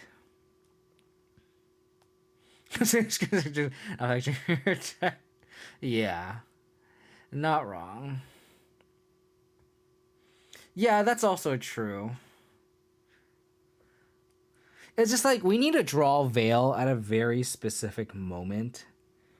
And it's just like it needs to line up perfectly, and that's the problem.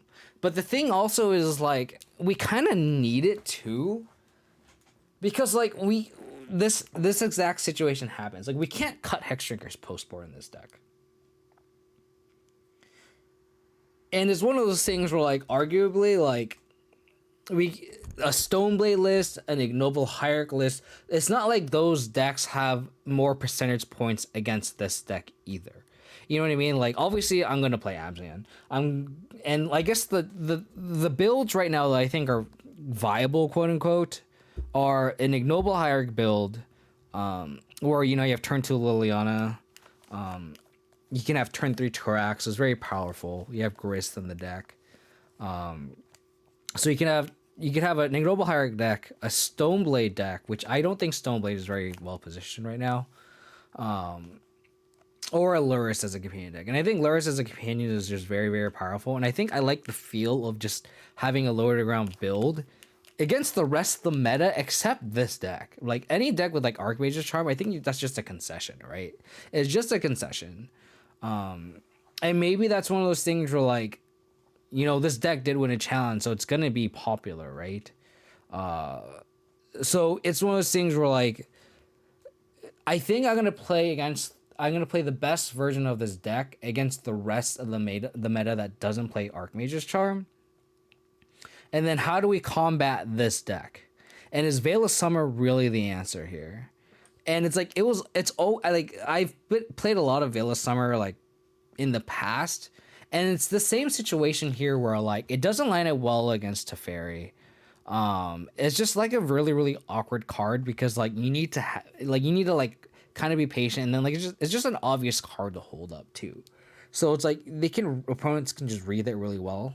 That being said, it's like how else do we combat Archmage's Charm stealing our Hexdrinker? We can't board out Hexdrinkers.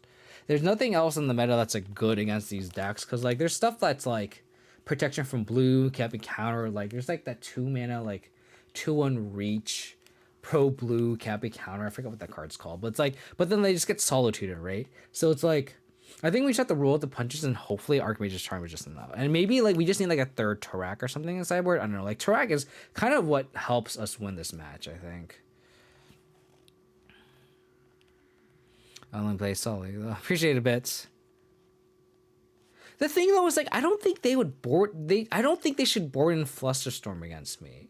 I think that's very incorrect. I just don't think Flusterstorm lines up well. You know what I mean? Like, are they really gonna hold up Flusterstorm against like us? Like, I just don't think that's a good sideboard card against us.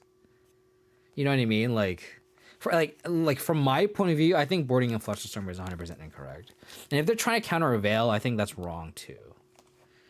You need decays, but they're only going to challenge versus rip. If you don't draw them, then you're wasting them on Caesar to Fairy to read your card. Yeah, and that's the thing.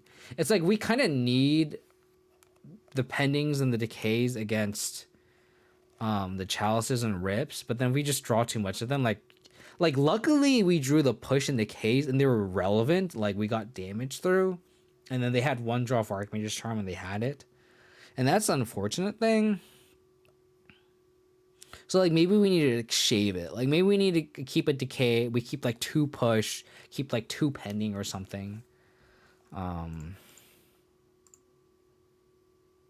Maybe we want a second Hushbringer, right? Because like to adapt to this meta, right? Like I have 2 Drannith Magistrates, and I haven't played a lot of Living End or Rhinos, and that's what this is really against, right? And maybe that since there's like a lot of Chalice of the Void in the main deck of a lot of decks, i.e. this deck, maybe it's just better to, since that deck is hated out, maybe we should have a second Hushbringer. There's also an argument for like cutting the Kataki. We already have a lot of sideboard cards against Hammer. We have 2 Crime Punishments, a second Dam. We have an Outland Liberator specifically for Hammer and Saga, and then we have Vindicate. So I have 1, 2, 3, 4, 5 cards for Hammer. Do really need a 6th, right? So maybe this just be a second Hushbringer. And then this, like, and we just board in Hushbringers against this deck, knowing that they have like Wall of Omens and Restoration Angels. But then again, this is also a Nombo against Torak, and Torak is what really wins this matchup. Do I want a third Torak to fight this, maybe? I don't know. This is something I'm going to have to think about. Yeah, I mean, that's pretty much it, right? Like, we had our turn 2 threat was a bear. And, like, this needed to be a Tarmogoyf for us to have a shot, right? And that's how it is in this matchup. You know, you can't get too mad about it. What do you mean by unearth bits? Are you saying we should cut the unearth or have another one? What are you referencing that? I think the unearth in the main is really good though. I've been really impressed with this card. Just because we have a companion and we can like jam, like we can like jam a Lurrus, get it countered, and then like aggressively earn it, bring back a Hex Drinker. Like that won me a match, like against like Blue Red Murktide. It was like so good. Unearth has just been so impressive this league, just in general. Just since I built this Lurrus deck, like Unearth has been fantastic. And like we're also like just kind of like splitting hairs too. Like we did 0-2 drop the first league, but like my leagues have been 4-1. I should have trophied the league, but I ran out of time. If I had like 2 more seconds, I had lethal on board, so I would have won that match. So technically would have been a 5-0, but we can count it as a 4-1. This league was a 4-1 and we 0-2 dropped, right? So like the deck has a lot of legs and is very, very powerful. So if you like do the math, it's like, so if you count the 4-1, it's like 5 losses and like 12 wins still. So like the overall record with this deck is very good. And if you count the F and M, it's like if you just add 3, I went 3-1, so it's like 15 and like 5 or 6. It's like still fantastic. So like this deck feels good, and it's like I feel like I'm like dreading the maybe we're like just being too nitpicky on this one match that is arguably very bad. Like this matchup is just bad, and I don't think it's worth like competing so much just to like fix a bad matchup. But maybe we just need a third Torak, and maybe we need like an Urborg to ensure that we can Torak, right? So maybe this castle just needs to be an Urborg. Because like this deck is very, very black heavy, and just like if our like first couple land drops, if 2 of them aren't black sources, if we have like, you know, Temple Garden Forest or Temple Garden Plains and we just can't cast Torak, it's awful. Yeah, I think we want a third Torak and just have an Urborg. Like this we had a game earlier where we had basic forest castle, and the castle was just not good. Like we had to mulligan that hand, and we had like our hand was like ink dart, like discard spell Tarmogoyf, I think, and we had forest castle, and we couldn't discard into Tarmogoyf. We had to mulligan that because I think we were on the draw that game. Yeah, so maybe we want a third Torak over like the Kataki. and then have an Urborg in the list just to improve the mana a little bit. We don't have Void Mirrors. Like, I previously had Void Mirrors. I didn't like that novel with Void Mirrors plus Urborg. But I think, like, with a bigger sample size, like, this deck is just so black heavy. And also the fact, like, we can just save fetches, too. So in that way, like, we can, like, Scry Trick, save it for Revolt, save it for Tricks, too. So I think that's powerful as well. Yeah, I think so, too. I agree with you, Friedmania. So let's...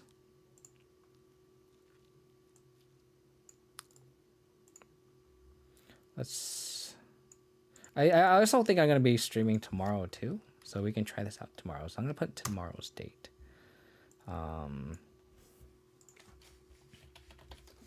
I think so too.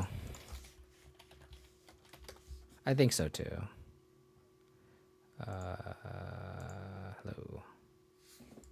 So maybe tomorrow morning. Planning to stream sometime in the morning, I think. Maybe we go like Urborg, cut the castle. Because like the other thing too is like we have 2 basic swamps and an Urborg. It's a lot. I just haven't, and castle just hasn't been too relevant. And then we just have track over. We have just like the 3rd track over the Kataki. So maybe we try something like this. Because track wins so many games. It's just so good. And the protection frame is just so relevant. But again, like this was a great stream. Like we going 4-1 in the league is nothing to be shabby about. But we'll try this tomorrow morning. Around 9 o'clock-ish Pacific time. So hope to catch everyone then. Let's send y'all to a raid. Appreciate all the raids today. So shout out to Squad Chief and Mordecai for the raids today. Appreciate all the support and everyone for hanging out and tuning in. Apologize for the that last match. So funny. But this is what happens when you play and it's like 10 o'clock and I've been up since like 6 o'clock in the morning today, and me and my girlfriend went wedding band shopping. And we drove to so like we live on the East Bay in California. We're driving to San Francisco.